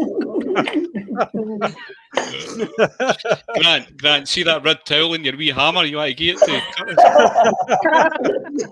Send me your address later, mate. So Bex, see Curtis. He's on the page. It's Curtis Craig. Watch him. Sorry, Bex. Just out of interest, have you dropped your bike? Is that why you'd asked how to pick one up, and then you're asking about?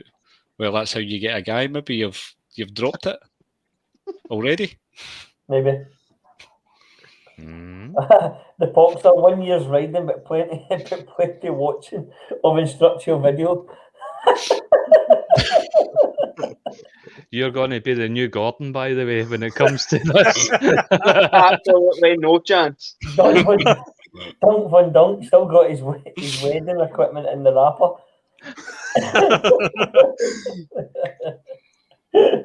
Oh, brilliant, man. This is going south. Oh, Jesus. You need to come back at them strong, Curtis. I think you need to come back at them strong. He takes it. For fuck's sake. Just you wait, Chris. Mate, I don't need to wait. I'll see you tomorrow. Go set me a good time then. Bex Brown, fall off my bye. So I don't know if that means she's fell. Me, no, I don't know. Maybe. The comment up, Grant, Mark. No, the next one up. Fall next off my bye. Aye. Yep. What does that mean? Sorry. See, getting back to the helmets, I've got the internal. Helmets now. We're still talking about Curtis. Genuine question, guys. Come on, keep us a break. I find I don't really need like a dark visor when I've got that wee internal. You know, the wee kind of flip down bit inside. Anyway, I think it's all right. See the mirrored one. What's the benefit of that? Is it a dark screen? It makes you look shady. And you blind everybody else in the road with it because the sun reflects up. That's my honest answer. It makes me look shady when I come into a car park. Just look. That shady bastard. There's absolutely no benefit.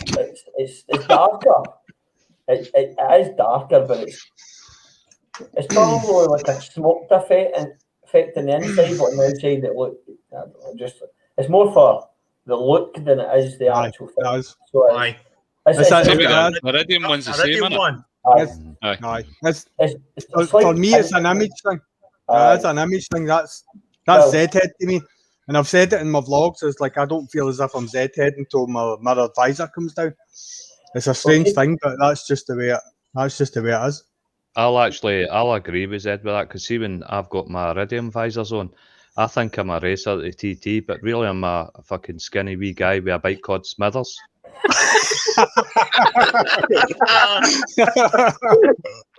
That's how it works. So I agree with Zed. I don't want, so if I fuck someone up, nobody can see me. Nobody can see me. Well, for me, Robert, you'll see it tomorrow, but Mark's seen it already.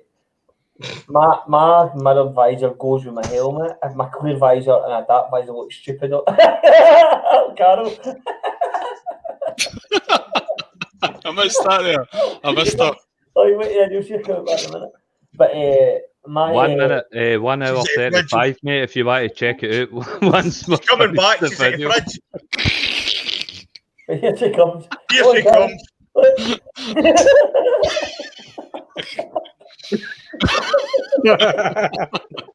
She's not even drinking. Oh, Jesus. That's what I've got to live with. You'll see it tomorrow. Mine will just looks better on the helmet than a clear visor or a dark visor. And this doesn't go. It's like a gold. It's a gold one I've got, but my helmet's kind of yellow and red. And with a clear visor and dark visor, it just doesn't look as good. It looks stupid. Yep. So for me, it's an image for that sense. But 9 times out of 10, I'm just completely black. Oh yeah. I've never been Grant. the first time I've been back. Grant, see every time she goes to the fridge, she dresses as a different character. You must have a great time in there. Oh, that's... well, let's just say if I leave early, you know what's happening. Hammer's coming out. You'll wake up Thor in the morning.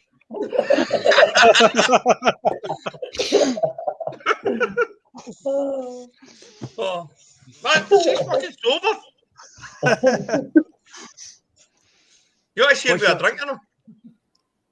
It's fucking murder.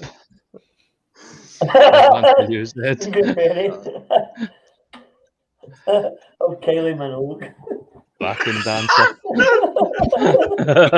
I just can't get you out of my head. Fucking member of Daft Punk. Oh, don't say I. He'll be swinging his hips in a minute. Oh, snake hits. Hi, Robert, mate, see, when are you getting your seat done? When are you sending it away? It's going down to Saddlecraft. I'm moving house in a couple of weeks, so it was planned to go down in 2 weeks, but I've changed it end of May, I think. So they'll have it for a week. I mean, you changed it. Aye. So I've kind of picked the design I like. So aye, they'll do it. Are you going to announce it on here? No, we're not going to announce it. A what? You showed me the 2 photos. Aye, no, it's not that. Aye. I found another one which is a nicer one, but aye. All right, cool. I look a bit of diamond stitching, is it? Well, maybe one or two wee bits in there. Just depends what way you can move in the seat. Alicante. Did you not try Blazing Saddles? No, I didn't. I chose Saddlecraft because they were quite cheap. They were doing it for 155, which I thought was all right. And that was them doing the whole stitching and everything on it. So I thought they were. I just went with them. I tried a couple of them, and they never get back to me. But I don't know if they were just too busy, because I know at this time of year they're chock-a-block. And I was going to get one on eBay or something like that and just try and do it myself. But I thought I'll just do it right, get it done right. I got my Zeds from Grizzly Adams. He just stitched them and then sends them up and then I just took it apart and put mine on. You just staple it? Aye. I've got the wee lifter for the staples off it, and then the staple. It's a electronic staple gun there to go straight into the plastic. Right. Pile of piss. Absolute pile of piss to do. 60 quid for the 2 seat covers. And then it must have taken me about 45 minutes. Right. Well, I'm going to get it reshaped at the back, so I'm not going to have But I'm just going to basically have the seat at the back, so it's not going to have a seat cowl on the back for when I'm putting the panniers and stuff on it. So so that's why I opted. So it's going to be, the pillion's going to be raised more, so it's going to need built up a wee bit. That's kind of another reason I didn't go for that. Was it Staples that had scraped the tank? It had to be, Zed, that had to be, but it was. I couldn't believe it. See when I took that off, because the tank's minted, and then I took it off and seen those gouges. You're not going to know that until you've ridden it, you know. It's like, because I know. It sits and it moves, and it's unfortunate, isn't it? Aye. Especially when you've done all that work to it. Yep. But I had some Velcro, so I put a bit of Velcro tape on it either side, and it just looks part of it. It looks as though it looks fine. You don't see it. Aye, but it's all good. Did you kick yourself in the arse after it? Oh fuck! I kicked myself in the arse when I broke that fucking bit of fairing. That was man. See, honestly, I did. I cried. I couldn't believe it, because I had 2 days off my work to do it, and I was about 3 hours in on the first day, and I just stepped over to go and grab a screwdriver, and I just clipped it with my toes, and it just broke clean off, and I just stood there looking at it, looking at the state of the garage, and I had tears were starting, and no streaming, but you know what I mean. I was filling up, because I was like, because I spent a lot of money on getting it done. You know what I mean?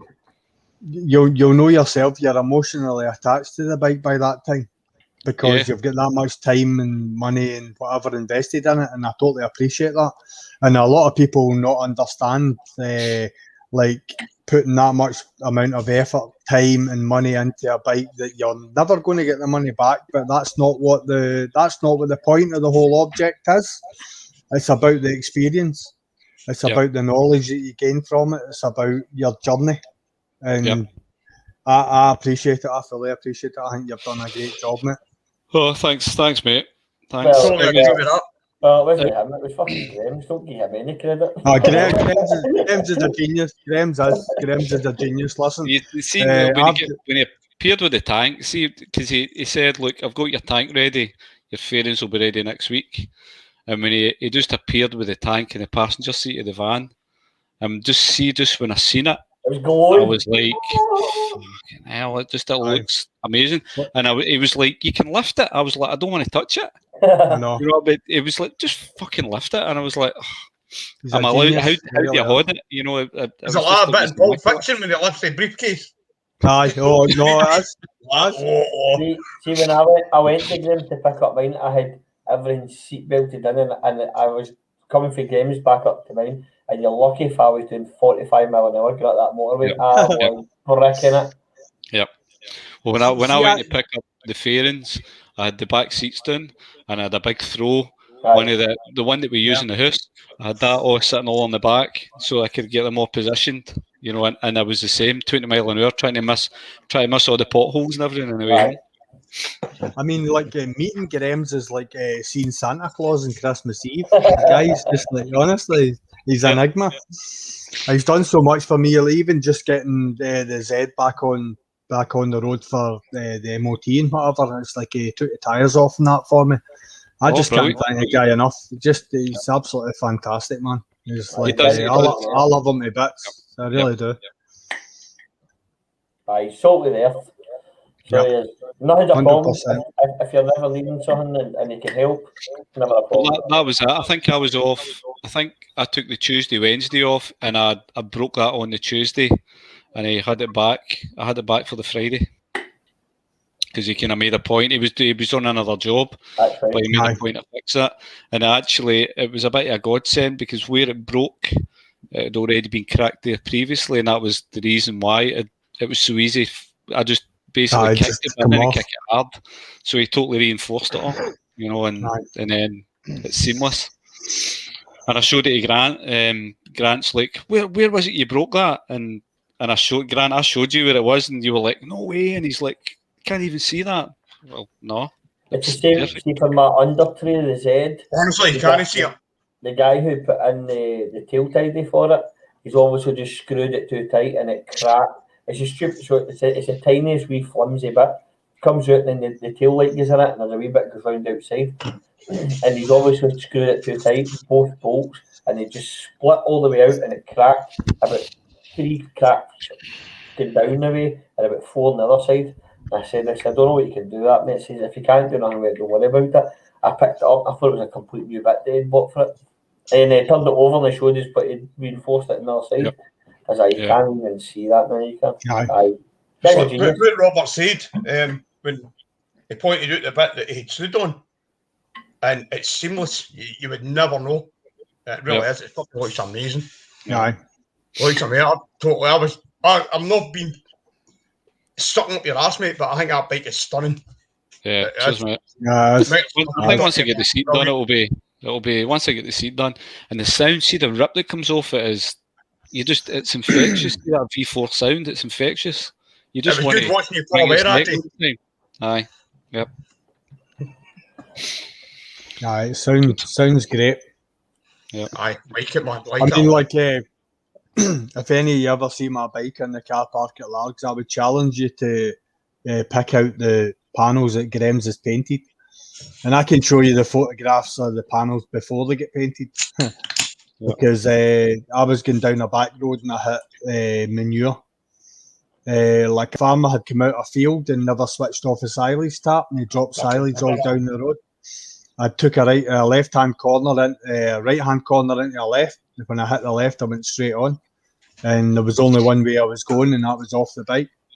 And I would challenge any of you to sort of pick what side it was that the bike went down on. Yep. And Graham's had that back at me within just over 24 hours, because the 2 years had taken the same day off to go out riding. And we went out riding. My side was absolutely knackered because I'd hit the road at a heavy clump, but we still went out, and that bike was absolutely mint. It still is to this day. And like anyone that ever asks about anyone to repair, fix, paint a bike, it's Graham's. I'll 100% back. Well, I'll tell you. See when he came to pick up my fairings, and I didn't realise that one of my side fairings was fiberglass, and he said, "Oh, that fairing's fiberglass," and he just looked at it like that, and he said, "Could you maybe just try and get another original panel for that?" And I was like, "What? But it looks all right." And he said, "No." He said, "See, when I paint that," he said, "You'll notice." He says, "Can you see that one's not just curving quite the same as that one?" And I'm looking at it and I'm like, "No, what can I see? It looks fine to me." And he was like, "Nah," he said, "I can do it for you, but it'll no be as good. I'd ask you to try and get in." Luckily enough, I managed to get a panel. But no, he's attention to detail. What you can see is just mad.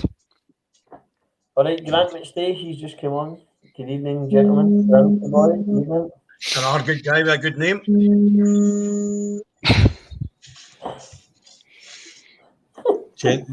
Genital man. That's probably aimed at Curtis.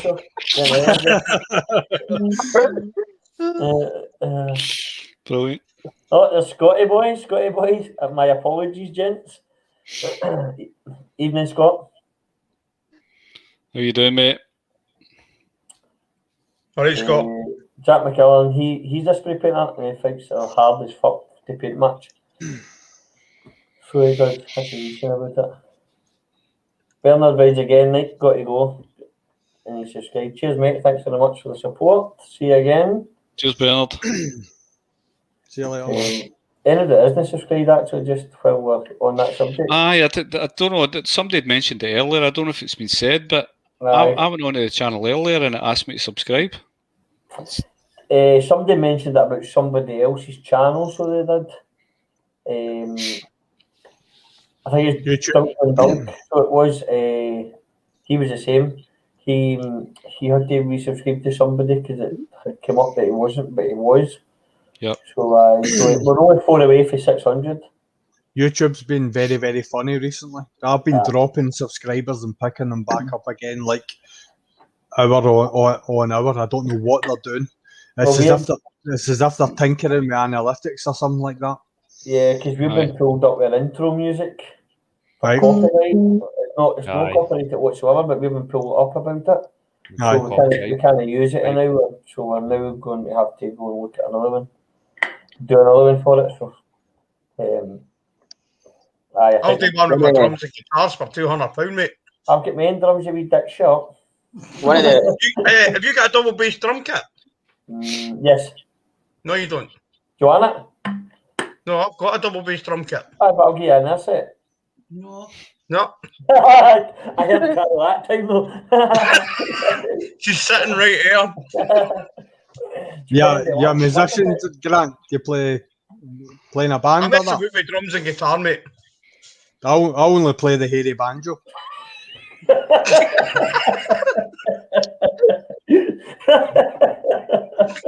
And he's not talking about his beard. Oh, we know what he's talking about. Oh, brilliant, man. Oh. Fucking hell.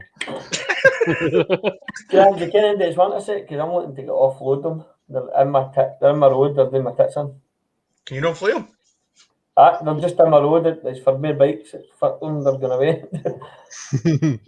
Space for bikes, not to play with. Can I just jump in and say, Curtis, have you got some sort of, like, you want to put something on the screen or whatever to make you, what do they call it with phones when you put a different picture in? A filter. A filter. Do you want to pick a different filter, mate? I'm just want to check you're all right. You're doing a lot of smiling. Sit and listening, mate. Sit and listening. Do you want like fairies and stars and stuff like that? Just I want to know what your your forehead phone and doing, that. it keeps moving about on. That's what I'm saying. He's kind of sitting there, like kind of. It's because I'm touching himself while he's watching. While he's doing this. I'm having to hold my phone, so if I can't put my phone flat, I can't. Do you know what I mean? So I'm actually having to rest my arm on my knee to hold my phone. See when you. On you go. See when you were holding it like that. I actually thought that was your big toe. I thought you had it away out here and you were holding it with your feet. It's because the camera's on this side, so I need to hold it with my right hand. So I've been holding my phone with my right hand for about an hour and 25 minutes now. It's going to be a record. I love that. See on the camera, but I'm going to look at the camera, right? This is you. No, it's no. I love it. The Falkland's got a 2-finger player Zed. Definitely. Ding, ding, ding, ding, ding, ding. And then Robert Scott's wrote Curtis and Chris are going to be dueling banjos.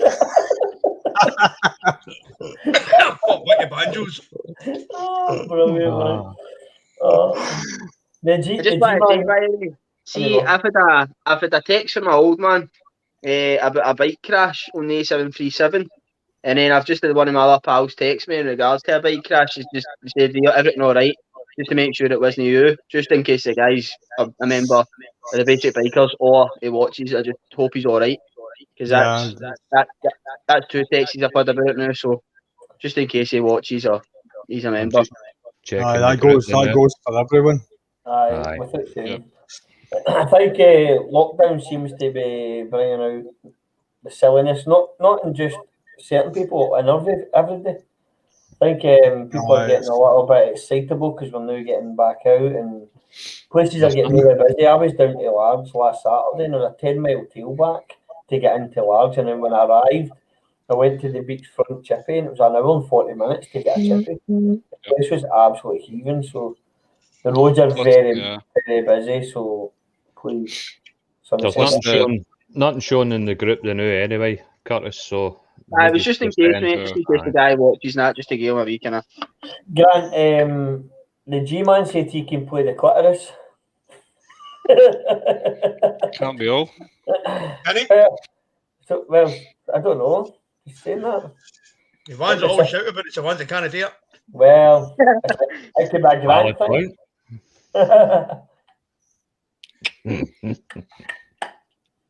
Oh, here we go. Like Gordon there. Curtis is daydreaming about Chris. That's what he's been doing. Oh, just wait. Oh, look, he's showing his teeth again. That's not. Do you know how sharing my arm is? No, mate. You hum it and I'll play it.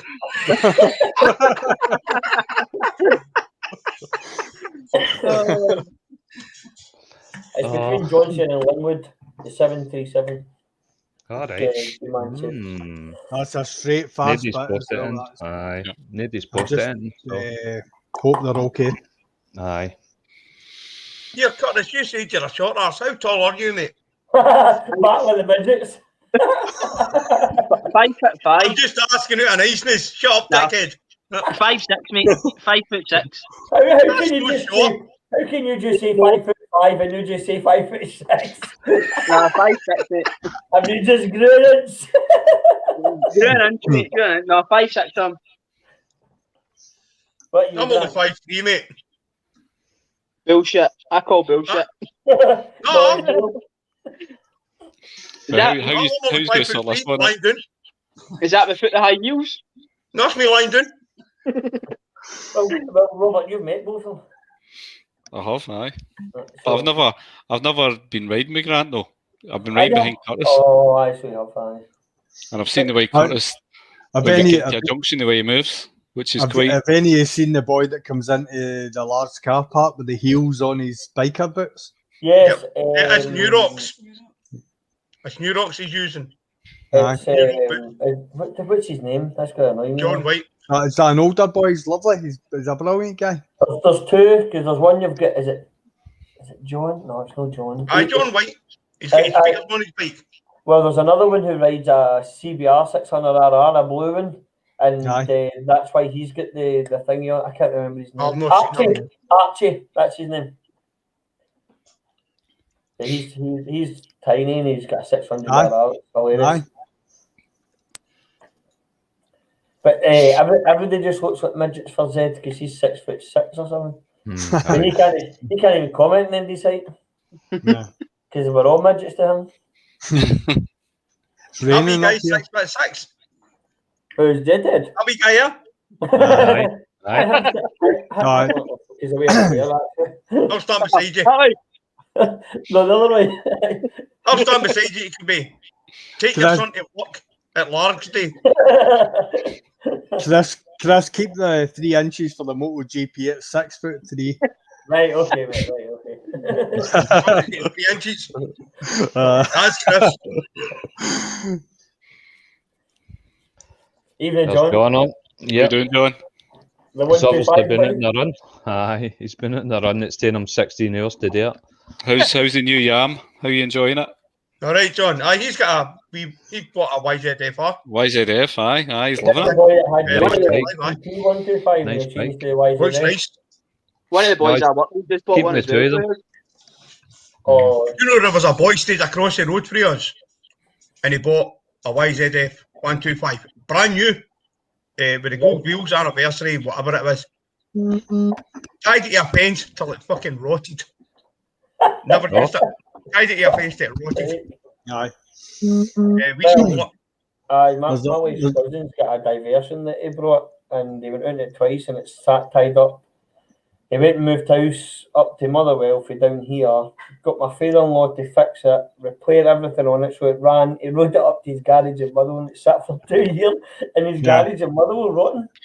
There's a guy in my street, and he's got a CBF, a CB650F. It's a beautiful bike, and it's basically he ran it for about 6 months over the summer when he first got it in 2015, and it sat in the same place. It's now got pitted forks. It's now it's a wreck. The chain's done. It's like going to need so much work to actually get it roadworthy. Stupid. And he's got bigger. He's got no inclination of riding it, and he must still be paying finance on it. It's like, what's going on? You know the worst thing about these guys? See when you offer to take your bike off their hands, they don't want to sell it. No. I'll use it one day. Aye. Aye. That's what that boy done across the road from me, and the frame actually started rotting where the chain was running onto the fence. All the wains were using it as a fucking climbing frame. And that was a brand new bike. Aye. Wonder if that's what happens with Gordon's bikes.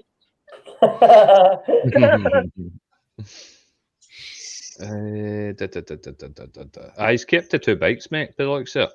So He's got to 4 hours out in the YZF and then out in the MT tomorrow. So, he's keeping the two of them. Oh, I saw the new MT09 in Largs on Friday night. It's horrendous. And no, I don't No, think it's as bad. That front end is horrendous. I don't Aye. think it's as bad in the real life as it is in No. pictures. I honestly don't. I think the front end's a wee bit too exposed, forks wise. I'm not too happy in the headlight either. I think the original MT09 headlight's better, but I know that there's a conversion that you can do to convert it back to that. But why should you have to? That's if you're buying a brand new bike, but that's just one of these things. Designers like to be designers, but in It's general, like you, MT09 gave birth to the new one and dropped it. yeah. No. They kept the wrong bit. I think it's a nice bike. It's definitely not better looking than the old bike. That front end for me is horrendous. It's as if it's nothing to do. Yeah. When you look closer at it, the overall explosion of the electrics at the forks is just it's atrocious. They just look cheap. Yeah. It's a bit of plastic with a fucking house bulb stuck in the middle of it. But see all the electric cables, it's so exposed at the forks. And then see when you look past the engine, Matt will tell you, we were there when the first day that MCS got in, there's a gap about this. And you can literally put your hand straight through it. You look back down at the swing arm, there's nothing there except for the shock. The cables are all over the place. There's a design fault massively with it. They should have kept the base standard of the old one and tweaked an engine, a slightly design difference here or there, but the massive that headlight is horrendous. Aye, it does. It looks like somebody's taken things off it, but they have to make it lighter. Do you think it's to make it lighter or to make it cheaper? Well, probably cheaper, to be fair. I think that's what I said at the time on the chat when you had, was it Gordon, his name was, from MCS on your live stream?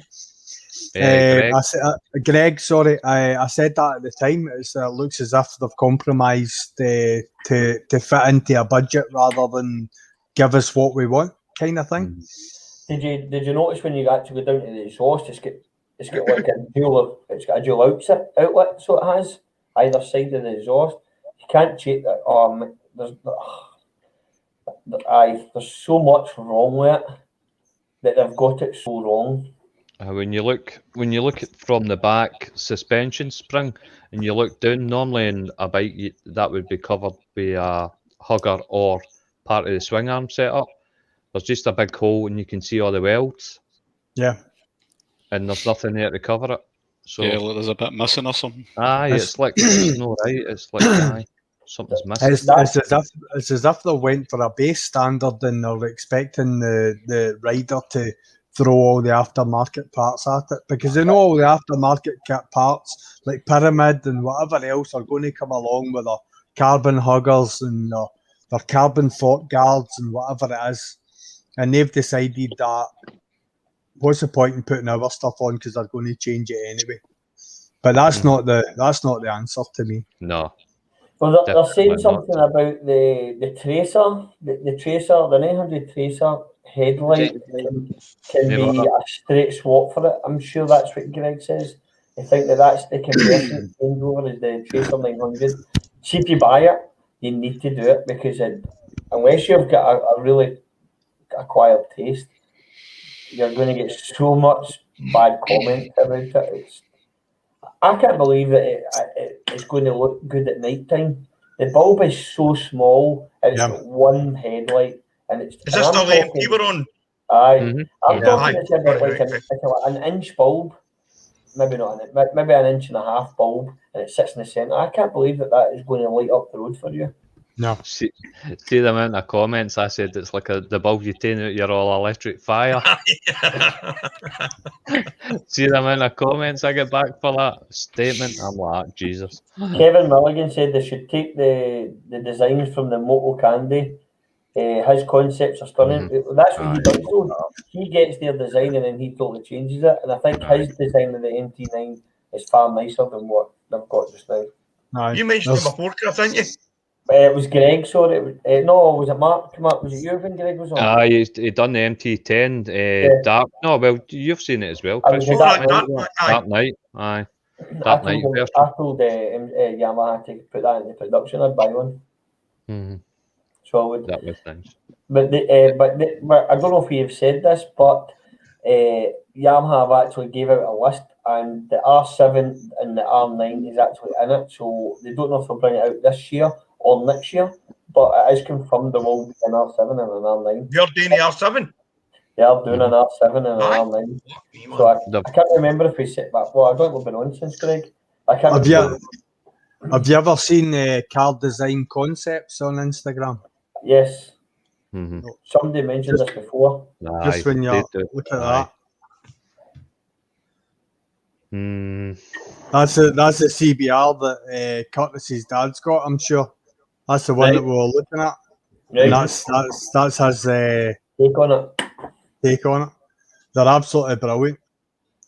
It's like every design that he does, it's like the design that the actual people that were working in the company should have done.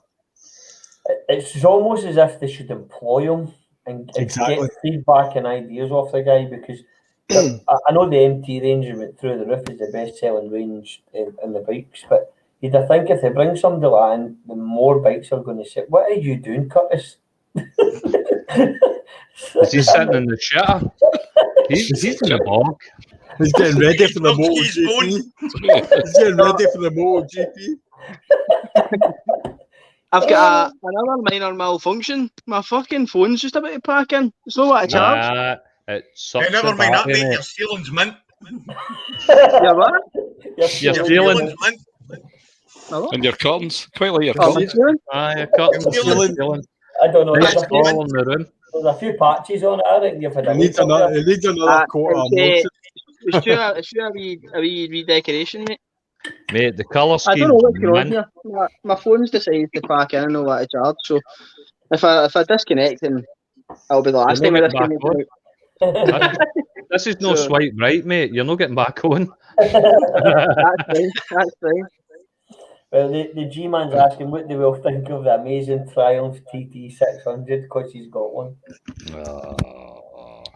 I've not seen it. I've not seen it either. It's a track bike normally, but he sold his 929 Fireblade. And it's a funny story is he sold his 929 Fireblade. What, eventually? He sold that, but he's bought Gordon's diesel Fireblade. No so way. I don't really know if that's a good move, though. Oh, come on, that's a one-off. That is a one-off. So he's now kicking about his TT600 because that's off.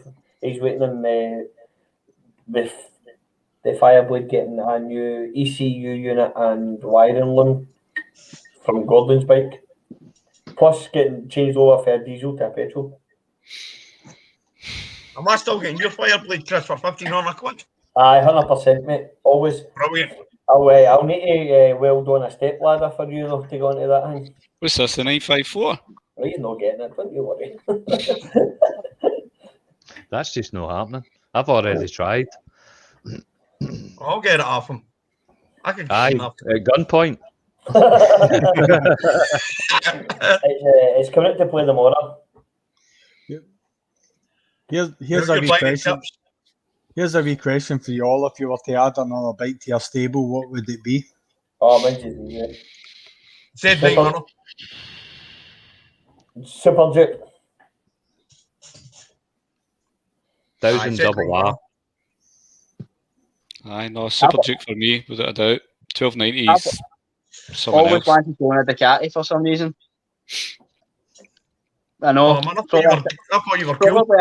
We'll allowed one. You were cool. A 748, but that's just me, innit? You spent all the time waiting for the AA to come and get you. Robert, I think you got yours, haven't you, mate? The 748, but aye, I have, aye. In the airwave. Also for one more, but... Oh, aye. Ted, what would you? Oh, it's got to be a Y2K. Mark doesn't even know what that is. He's googling it. I don't know what that is. For anyone that doesn't know, it's got a Bell Jet Ranger turbine engine in it. It's a helicopter engine. It's a jet bike. Jay Leno owns one. I would It's want fast that. on an MT-07. Well, maybe slipstreaming a milk float. It might be. Is that's the one with the extended swing arm on it? Aye, it's like totally custom LCD display and whatever. But I mean, it's just like A it's pure just, drag bike. aye, it's not an everyday bike. It's just like one of those you've got to own one once in your life. It's like it's what I would class as probably an early 2000s version of the H2R or something like that. His phone's away. I think if I was to go old school though, it would be a Norton Commando. Aye, to be fair, Chris, that's a good shout. That's good. Seeing Sena, Carol's brother, he restores the RD range, but the 125s, the 350. 1AM, I wouldn't mind, but God, I don't think I could use it. It'd be a fucking ornament. Power valves and that. He's got some crackers. Like I says, the 125 he restored is in Australia. A guy from Australia bought that. Yeah. Because see when he's got them finished, they look like they've come out the fucking factory the next day. Yeah. So aye, maybe something like that, but aye. What would have you answered? Aye, I mean, if it was going to be current, it'd probably be the Duke C1290, without a doubt. But if you're going old school, an RC30, a VFR 750 RC30, I mean, they are 35 grand, you know, if you're going to get one of them. But after sampling the gear cams on this thing, I'd just love one of them. I really would. Without a doubt. That would be my D-bike if I could get it. Have any of you watched the Ultimate Garage with 44 Teeth with the MotoGP bikes? I know Chris will have. I've watched. That. Yeah. Now it's like they've got like one of Casey Stoner's MotoGP bikes. This guy down in England, he owns about 4 or 5 MotoGP bikes. Now, like when he buys these bikes, some of them have got their engine management systems actually locked off because the technology that's involved in them is so secret. So they he needs to actually speak to mechanics and so on and so forth to try and piece it together to try and unlock the parts of the bike just to get it to start, not just to get it to run, just to get it to start. And if you haven't watched it, go and watch it, because like some of these bikes, can you imagine just owning one of them and starting it and running it? And because like one of the things that they said, which I found absolutely amazing, is see when you see a MotoGP rider come into the pits and the pit crew guy grabs the fairing, the reason that he does that is the bars are too hot for him to actually handle. Okay. The bars are that hot, and the riders will take their hands off the bars straight away, because the only way they can hold the bars is because of the airflow that's going over the bike. The airflow cools their hands, because these bikes get that hot because they're just like running at such a high temperature because they're such a finely tuned instrument. That's how when I get a large, I take my hands off the handlebars. One of the Ducatis that they had starts in 6th gear. Fucking hell. That's how much torque these engines have got. They can't start in a lower gear. They've got to start in such a high gear just so that it can. And it's an electronic starter. They've got to put it in, which throws the engine over. And there's a procedure. They don't. Sorry, Chris. It's like they don't read RPMs below 6,500. Yeah. It's stunning some of the statistics. Have you noticed though the minute that the MotoGP bikes come off into either first, second, or third bay, that after they've won, the first thing they do is put the tyre warmers on it. Aye. They hide the back tyre. Yeah. Yeah, it's the whole secrecy, everything, isn't it? Complete secrecy of it. Yeah. It's so as they don't sort of give away the tyre degradation and stuff like that. Yeah. I watched it was like Danny Pedrosa and Marc Marquez when the two of them were riding together. Marc Marquez actually ran with a different swing arm. To look at it, it was exactly the same, but Marc Marquez's swing arm had less welds on it, which made it, when you were in a corner, the swing arm was able to do that, move. It created a side suspension on it, and that's what he wanted, and Pedrosa liked a stiffer suspension when he was going round corners. Yeah. So the bikes look totally identical, but every one of these bikes, every one of these riders is getting these bikes tuned specifically for them. Aye, because they've got their own set of engineers and all that as well, haven't they? All their own engineers, their own team, individual. Yeah. No, it's totally secret. He's on the right and he's on the left, and they do not speak to each other. Nothing's disclosed to either team. Although they're the same team, they're still two separate race teams. Yep, that was the thing with Lorenzo and Rossi, wasn't it? Yes. The wall, as it were. Aye. They put the wall up. But just to the cut off, Stephen Ferry, I take it he must be talking about dream bike, the Z1000 SX. The Pongster's got a Mark 1 Millie RS3000. Oh, the Aprilia Millie is absolutely, what a stunning bike that is. Aye. And then Dunk Von Dunky's the K1200R. I like them. No. I actually never noticed them until recently. One came up on Facebook for sale, and then I had to, what's that? And I had to read, oh, I actually quite like that, it's quite nice. And the G-Man's an S1000 XR. Yeah, that's more the kind of city up, isn't it? That's more the Kind kind of adventure, aye, but I think adventure, they're a 176 brake or something along those lines. Yeah, I was out a boy last year that had one, and more than capable bike. Sounded brilliant sort of thing. Yeah. I had a shot at a guy's GS, and I always used to laugh at them, but then it's 165 brake, and they gave me a shot at it, man. It's what a tool. Sit, comfort, power at your wrist. It's the way they can throw them about. See the way they can swing them into corners and roundabouts and stuff. Because I've seen that. There was one of my mates said the Tiger 800, and the way that he could just, with the panniers on the back, he could just throw that into bends. Yeah. And you're like, with the knobbly tyres and all that on it, you know, and he could still throw it in, no bother. Is that like the big adventure sort of bike, Kings? Yes. Aye. Aye. I was talking to one of the boys in Largs, and I was asking him why he liked the bike, and he said he likes the feeling of the wind on his vagina.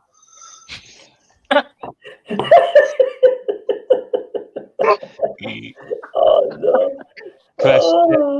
Chris, check the private chat. Well, we can all do that. You just have to look at it. Aye, fair enough, aye. You okay to carry on? Aye. Aye.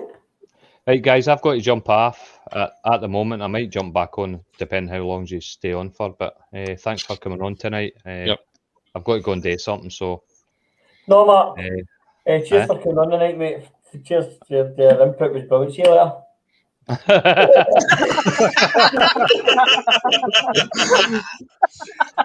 Oh, there's a power swing.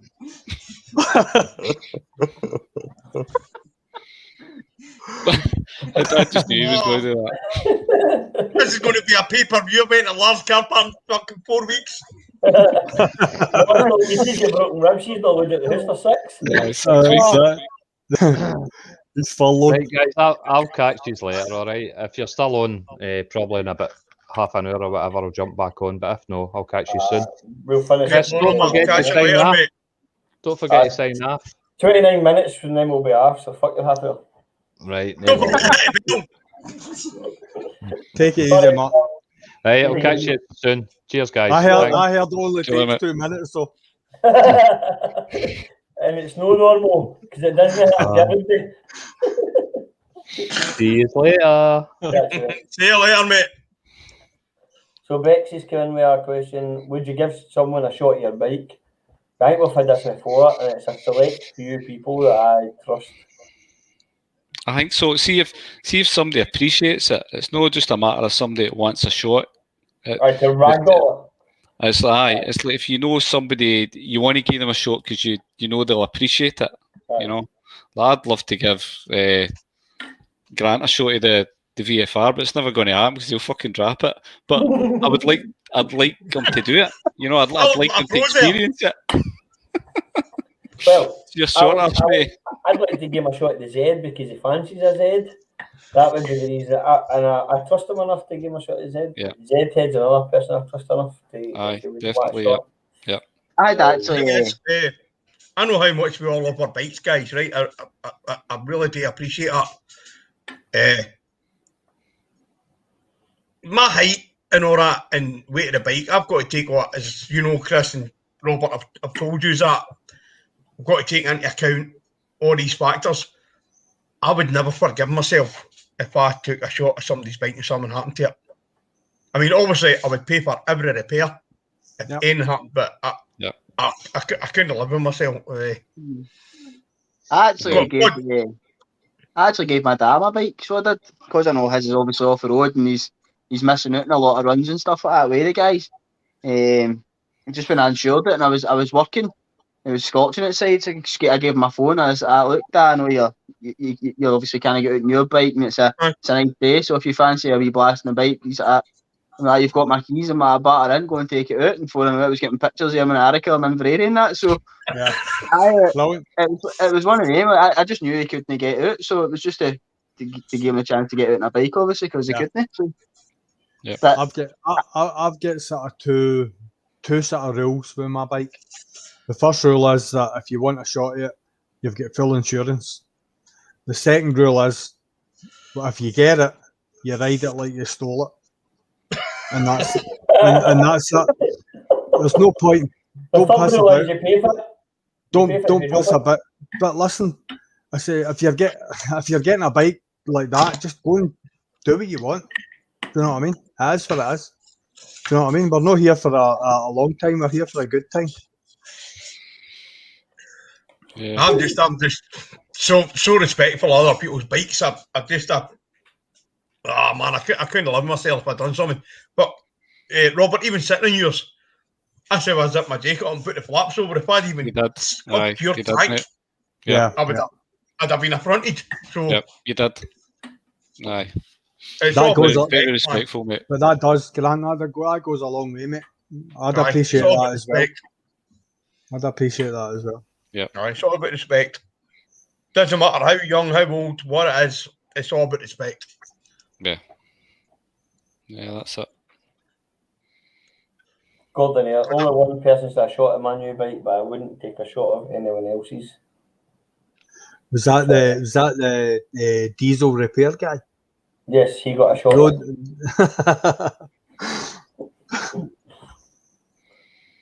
Yeah. I wouldn't mind actually just going on Dave's bike. I wouldn't mind just going on. Like if somebody said you fancy a shot, it wouldn't bother me. It's not like unless I thought there was no way I could ride this thing. You know, I would be quite happy. But I think I've been the same way as like you guys are saying. You would obviously, if you did drop it, you would do everything you could to make sure that you put it right. Aye. You know, and you would have to be legal when you were on it, and you know everything like that. 100%. Yeah. That's how I like doing test rides, because I would rather do a test ride of a manufacturer's bike than one of your bikes, because then it's a case of I'm not giving a fuck, it's their bike at the end of the day, and it's their insurance will pay out for that, and it's not a massive deal. But the likes of Robert, I know it's no a $10,000 bike, but it's a personal thing. It's a personal thing, yeah. So I'd much rather go and get a second-hand VFR and ragdoll it, or just get a shot at it rather than taking something a personal bike like that. Maybe we're talking about. Sorry, Robert, on you go. No, on you go. No, carry on.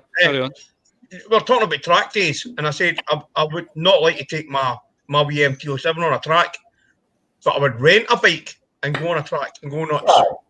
Yeah. The same thing goes, it likes getting a ride on somebody's bike to go out. But with Robert, you know, I've watched all your videos and all that. And like I said, you kind of feel invested in a bike, even though it's not today with you. You've watched it grow. Grant, is that your missus dressed as a cat trying to get at the fridge again?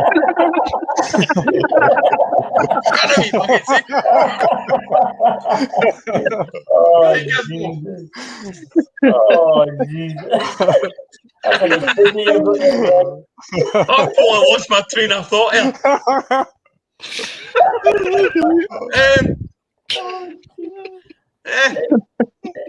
Grant, we're going to the anyway, so basically, you see me, I would never, even if Robert offered me a shot of that VFR, I wouldn't take it because I know how much that fucking bike means to him. Yeah. And because I've stood by it, I've sat on it, and I know how good it looks, I would never fucking ride it. I would honestly just be happy, Robert, honestly come into a car park and stand and listen to your story about what you've done to it and just get over it with you. That would be awesome. Enough for me. Awesome. You get my respect for that, 100%. John McLean, Grant, anytime you want a shot, just ask, and then your MT-07 will feel like Zed's bike. Because he's got the MT-125 and the 125 YZS.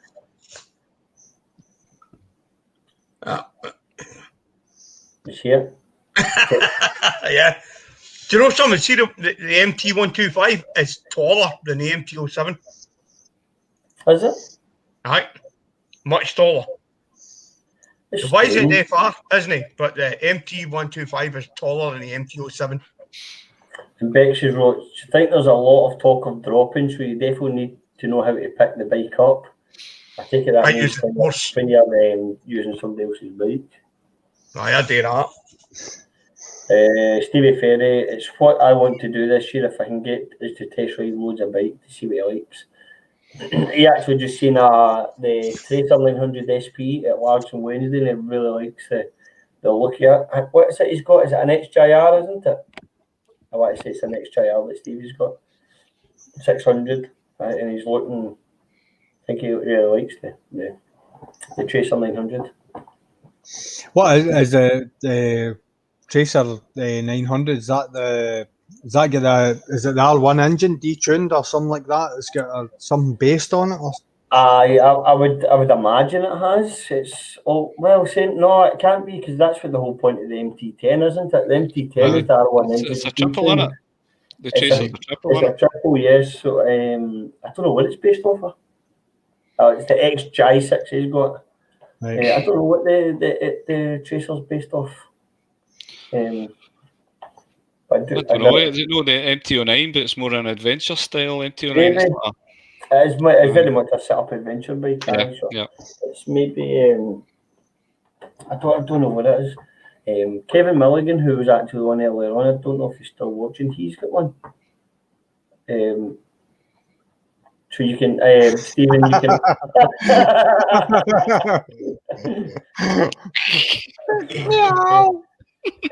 So Stevie, you can actually see his tomorrow. He's got a Tracer 900. So we're at 2.5 hours, boys. 11 o'clock. So who is that? What cardboard cut is that now? How many cardboard cutters have you got in one house? The fuck? We've got an orgy in the bed. Right, we need to find out, Grant. Who was that? That's a life-size cardboard cutout of me. That's taller than you. That's taller than you. It's no real life. And right, question number 2. Why are you posing with your finger in your mouth? Question number 3. How many fucking cardboard cutters have you got in your house? Or you're doing that? Looks as if you're sitting with us. It's a long story. How many more cardboard cutouts have you got in your house? Are you just want to feel as if you've got a full house of a lockdown? That's that. No, hey, I'll tell you what it was, right? Me and Carol went to download every year because Carol was an admin on the download forums. So we went to the download festival And there was one year, with the kids being a bit younger, one of us had to stay back. So Carol went and I stayed. And my pal Sam in London worked at a big marketing agency. So she got the marketing guys and she got a photograph of me at a skate ramp and got it made into a life-size cardboard cutout so I could be it download even though I wasn't fucking there. And I don't know if you can, but it's signed by like Motorhead, Killswitch Engage. It went backstage. That's cool. It went side of stage. It was actually side of stage when Iron Maiden were headlining. Oh, fantastic, man. Iron Maiden's road crew asked for it to be moved so they couldn't see it on the DVD and all that shit or whatever. But anyway, so there's two of me in this house, and the cardboard cutout is far better looking. Taller than that. Better thinking, if only I went that year. Eh? I bet you're thinking, if only you went that year. I know. Did you see them standing at the side of stage? I know. Here, do you know something? See, Carol went side of stage to watch. Who was it? It was Stone Sour she went to watch. And she asked a guy to move out the way so she could see better. And the guy she asked to move out the way was fucking Brian May. And she didn't even fucking recognise him. There you go. Brian May plays in a band called Queen.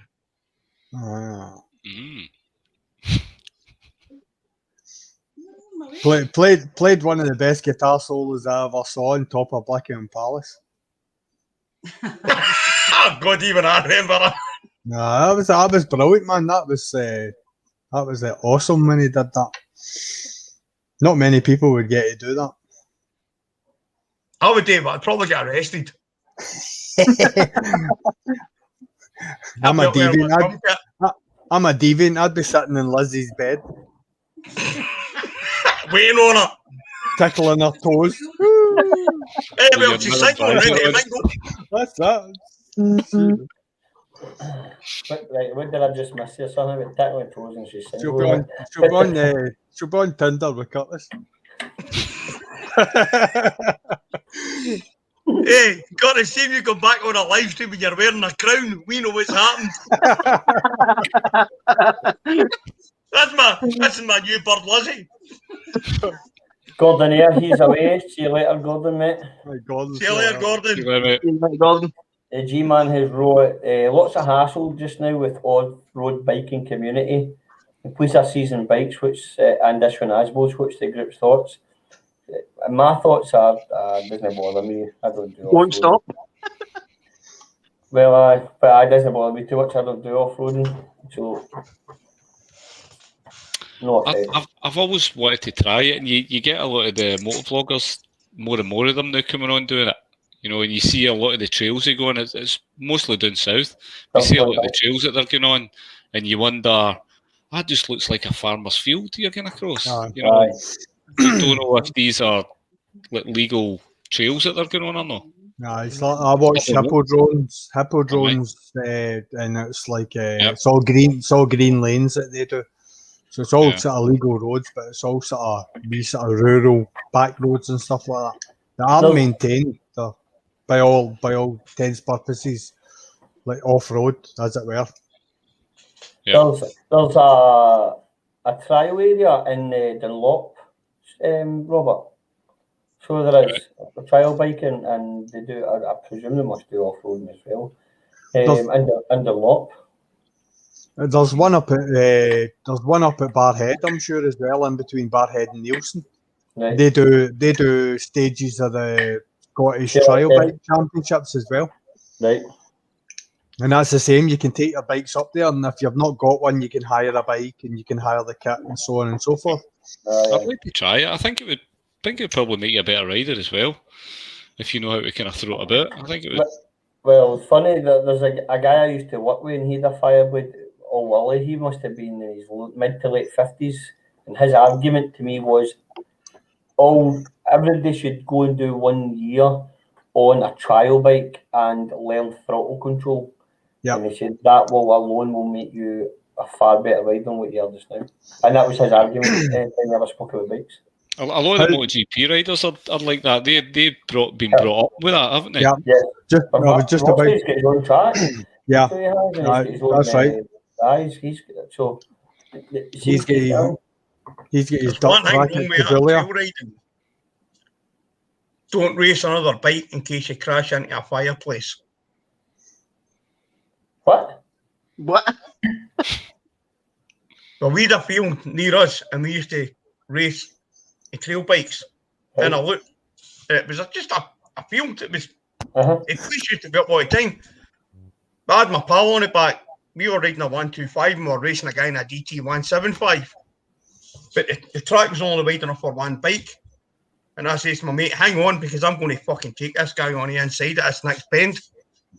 And we went to go up the hill on to hang me, and somebody dumped a fucking fireplace, but I never said it. So I've got a vivid memory of my pal doing the fucking front stroke right over the top of me. Right off the front of the guy's bike, because it wasn't my fucking bike, so I wasn't caring. So just listen, safety first, guys, all right? Safety first. With your fire hazard, that was. That's definitely.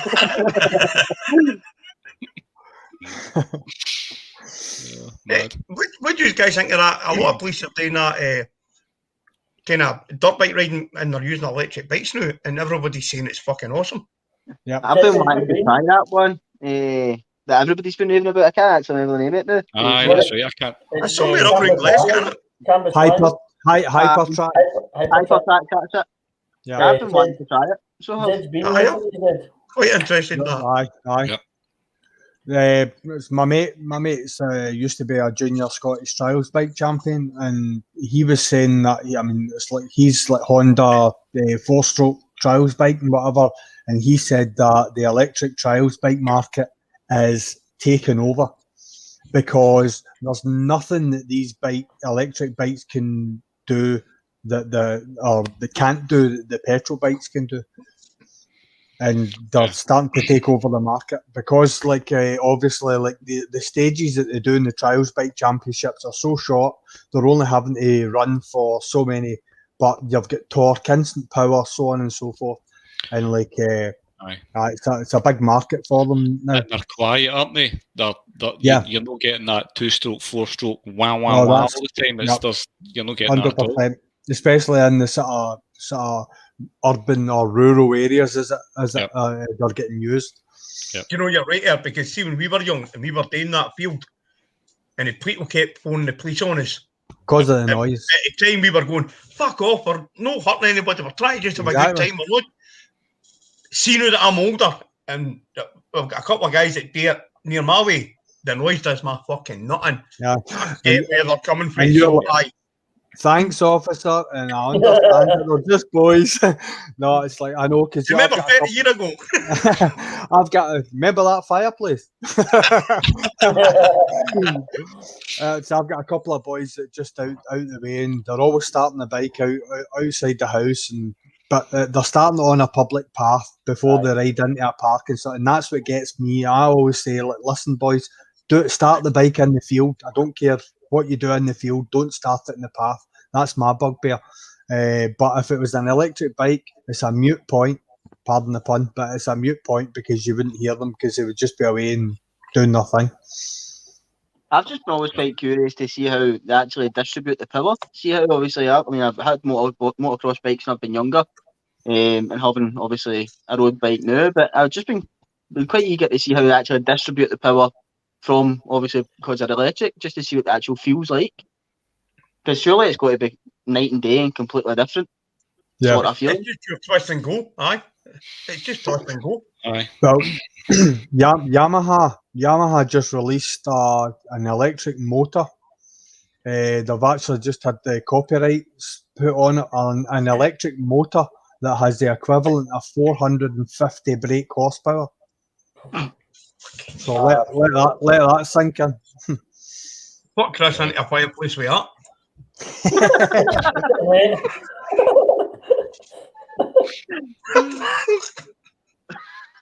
It's mental, isn't it? When you look at, I was watching Formula E today earlier on, and there's another formula, and it's like a sort of rally cross kind of formula, and who is it? It's one of the ex Formula One drivers that's in it, and they're going all over the desert. But Williams, and like Chris will know this with Triumph, because the Triumph electric bike Williams were a big part. They did the whole electronics package on it. And Williams are absolutely everywhere. Everywhere you look at electric market, Williams are all about it. And there's another company that does electronics called ABB. They're in about it as well. So I mean, like, it's coming whether you like it or not. Oh, it's definitely coming. Definitely coming. Yeah. You do see more and more of them. I mean, I must nearly every other day now I pass a Tesla. You know, whereas before you'd see one in a year if you're lucky. And I think I passed maybe 2 or 3 yesterday, and I passed another one this morning.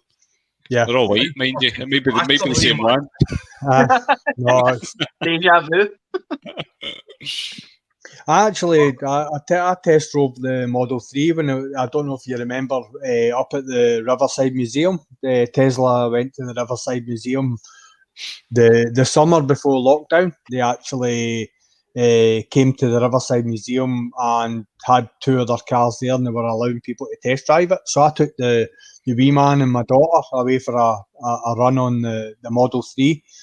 It's cracking. It's brilliant.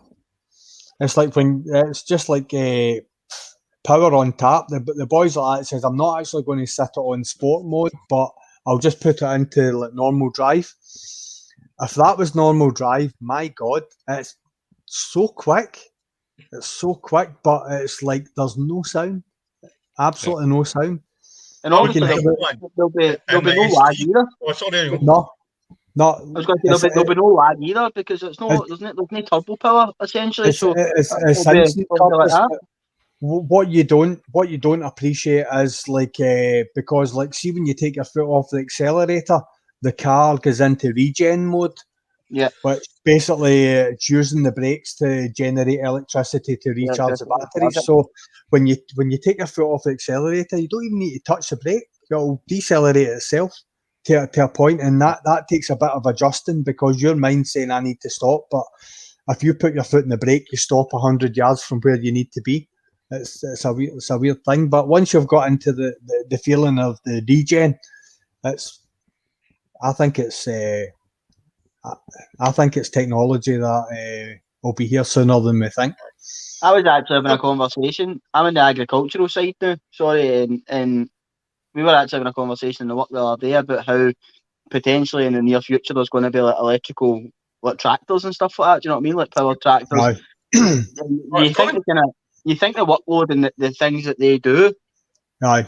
that'll be like ridiculous. Do you know what I mean? To have machines like that. Curtis, see the thing about it is like, see if you want to actually be real about it, you'll have tractors that will be cultivating land with no drivers. They'll be working off GPS because they'll know the route and they'll just go around the field. Yeah. Go and do it. Right. See about these electric cars, right? Teslas, right? Excuse me. I downgraded from my Subaru. I sold my Subaru to a driver's racing school in Dumfries, and I bought an ST Fiesta. And I was behind one of them Teslas, and we came to the wee roundabout. I don't know if you know at Langbank. It's like a wee mini roundabout. Is that when you can catch cut straight through? Aye. So we come round the roundabout. I'm behind this Tesla. Now I'm not up his arse. I'm not trying to race him. I'm just in the outside lane. And we get through the roundabout, and the guy took off. I swear to fuck, it was as if I was parked. Aye. It was as if I was stopped. The guy was just like woof off, and I know, mine Robert, on my first live stream, we touched on the electric subject. You know, like, right, you filter through traffic lights to the front, right? And it's a given, we do it without fucking thinking, right? Yeah. But with more and more of these electric cars with the fucking torque they've got, how's that going to affect if you're filtering? Because these cars take off like a fucking rocket. Yeah, not everyone's going to drive them like that though, but I understand and appreciate what you're saying. You know, you're going to be taking a chance now. You think about the people that are driving these cars just now, and you look at the affordability of them. Is it going to be somebody that's going to rag it? It's going to be somebody that can afford to spend 35 grand in a car. That's not any It's fucking not boy me. racer. It's certainly not a boy racer that's going to try and race you off the line. You always get them though, don't you? You always get the odd fanny who's sitting at the front of the queue and he's totally pissed off because you've come up in front of him, and he'll be the one that wants to open it up. And I get what you're saying, Grant, with that. You know, that if that was to happen, he could mow you down. You know, because he's trying to get past you, and I think you're conscious of it as well. You've always got your revs a wee bit high. You've got it in gear. You don't want to annoy anybody. You just want to just shoot off. I sit at traffic lights like I'm sitting at Santa Pod. every time I'm sitting, I'm like, ready to go. Yep. Now you've got it. And then stall it, miss a gear. Oh.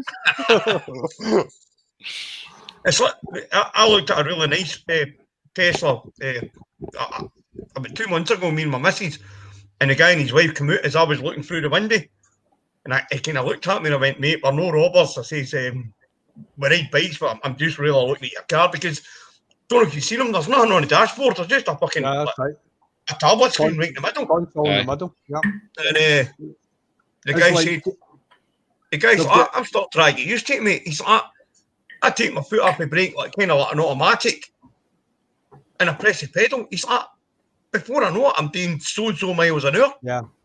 And I'm going, fucking hell, man. Yeah. You know what? I said that's we're going to take the filtering now. Like, I know you're going to get people that'll be all right, but you're going to get the odd wee arsehole that's got a bit too much money and get us, man. Yeah, I would agree with that. I like the wee quirks. See the wee quirks that's in it? I don't know if you know about any of the wee quirks.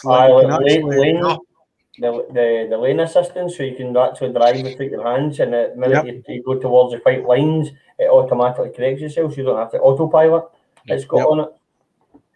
There's also one as well that you can set up any one of the seats in the car to have a whoopee cushion on it. So no matter who sits on it, just crazy stuff. You're like, it's a phone that drives. A PlayStation on wheels. You absolutely download and fuck about it. Yep. Right, guys, that's 2 hours and 45 minutes. It's 11:15, and I've got an early rise for out the bike tomorrow, so we shall end it there, guys. So, thanks very much, Lochwood, Grant, Curtis, when you finally come on, and Ted for coming on. Brilliant. I appreciate you guys as always. Thanks to everybody that watched, everybody that commented. Appreciated. We're only, I'll just double check, I'm sure it's only 4 subs away from 600, so anybody that's not sub, two. We're 2 subs away from 600. And subscribing. Cheers for waiting us back, mate. Anytime, listen. Absolutely. There's nobody that's never not welcome back to on this that ever get anything to say. You're more than welcome. Nice to see you and talk to you, Curtis and Stuart. Same with yourself, guys. It's been a pleasure. Eventually. I'll get a run with you yet, mate. I know, definitely, man. Definitely. So, again, thanks for us. Thanks for the boys for coming on. Thanks for commenting. And hopefully see you all very soon. Most of the people will see tomorrow. So, all right, guys. Cheers. When do we keep the teachers up?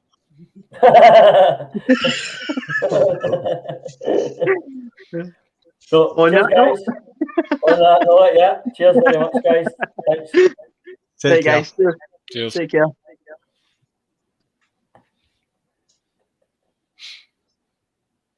We can't end it as we normally do, Grant. So, Robert, so we just leave studio, guys, because that's my. Okay. All right, guys. I'll see you tomorrow. Grant. Right, cheers. Guys. See you later. Fucking cheers. See you later. Cheers. Right, how do I leave? I've never done it. All right, got it. Right, mate. Chris. Thank you. See you later, buddy. Always a pleasure.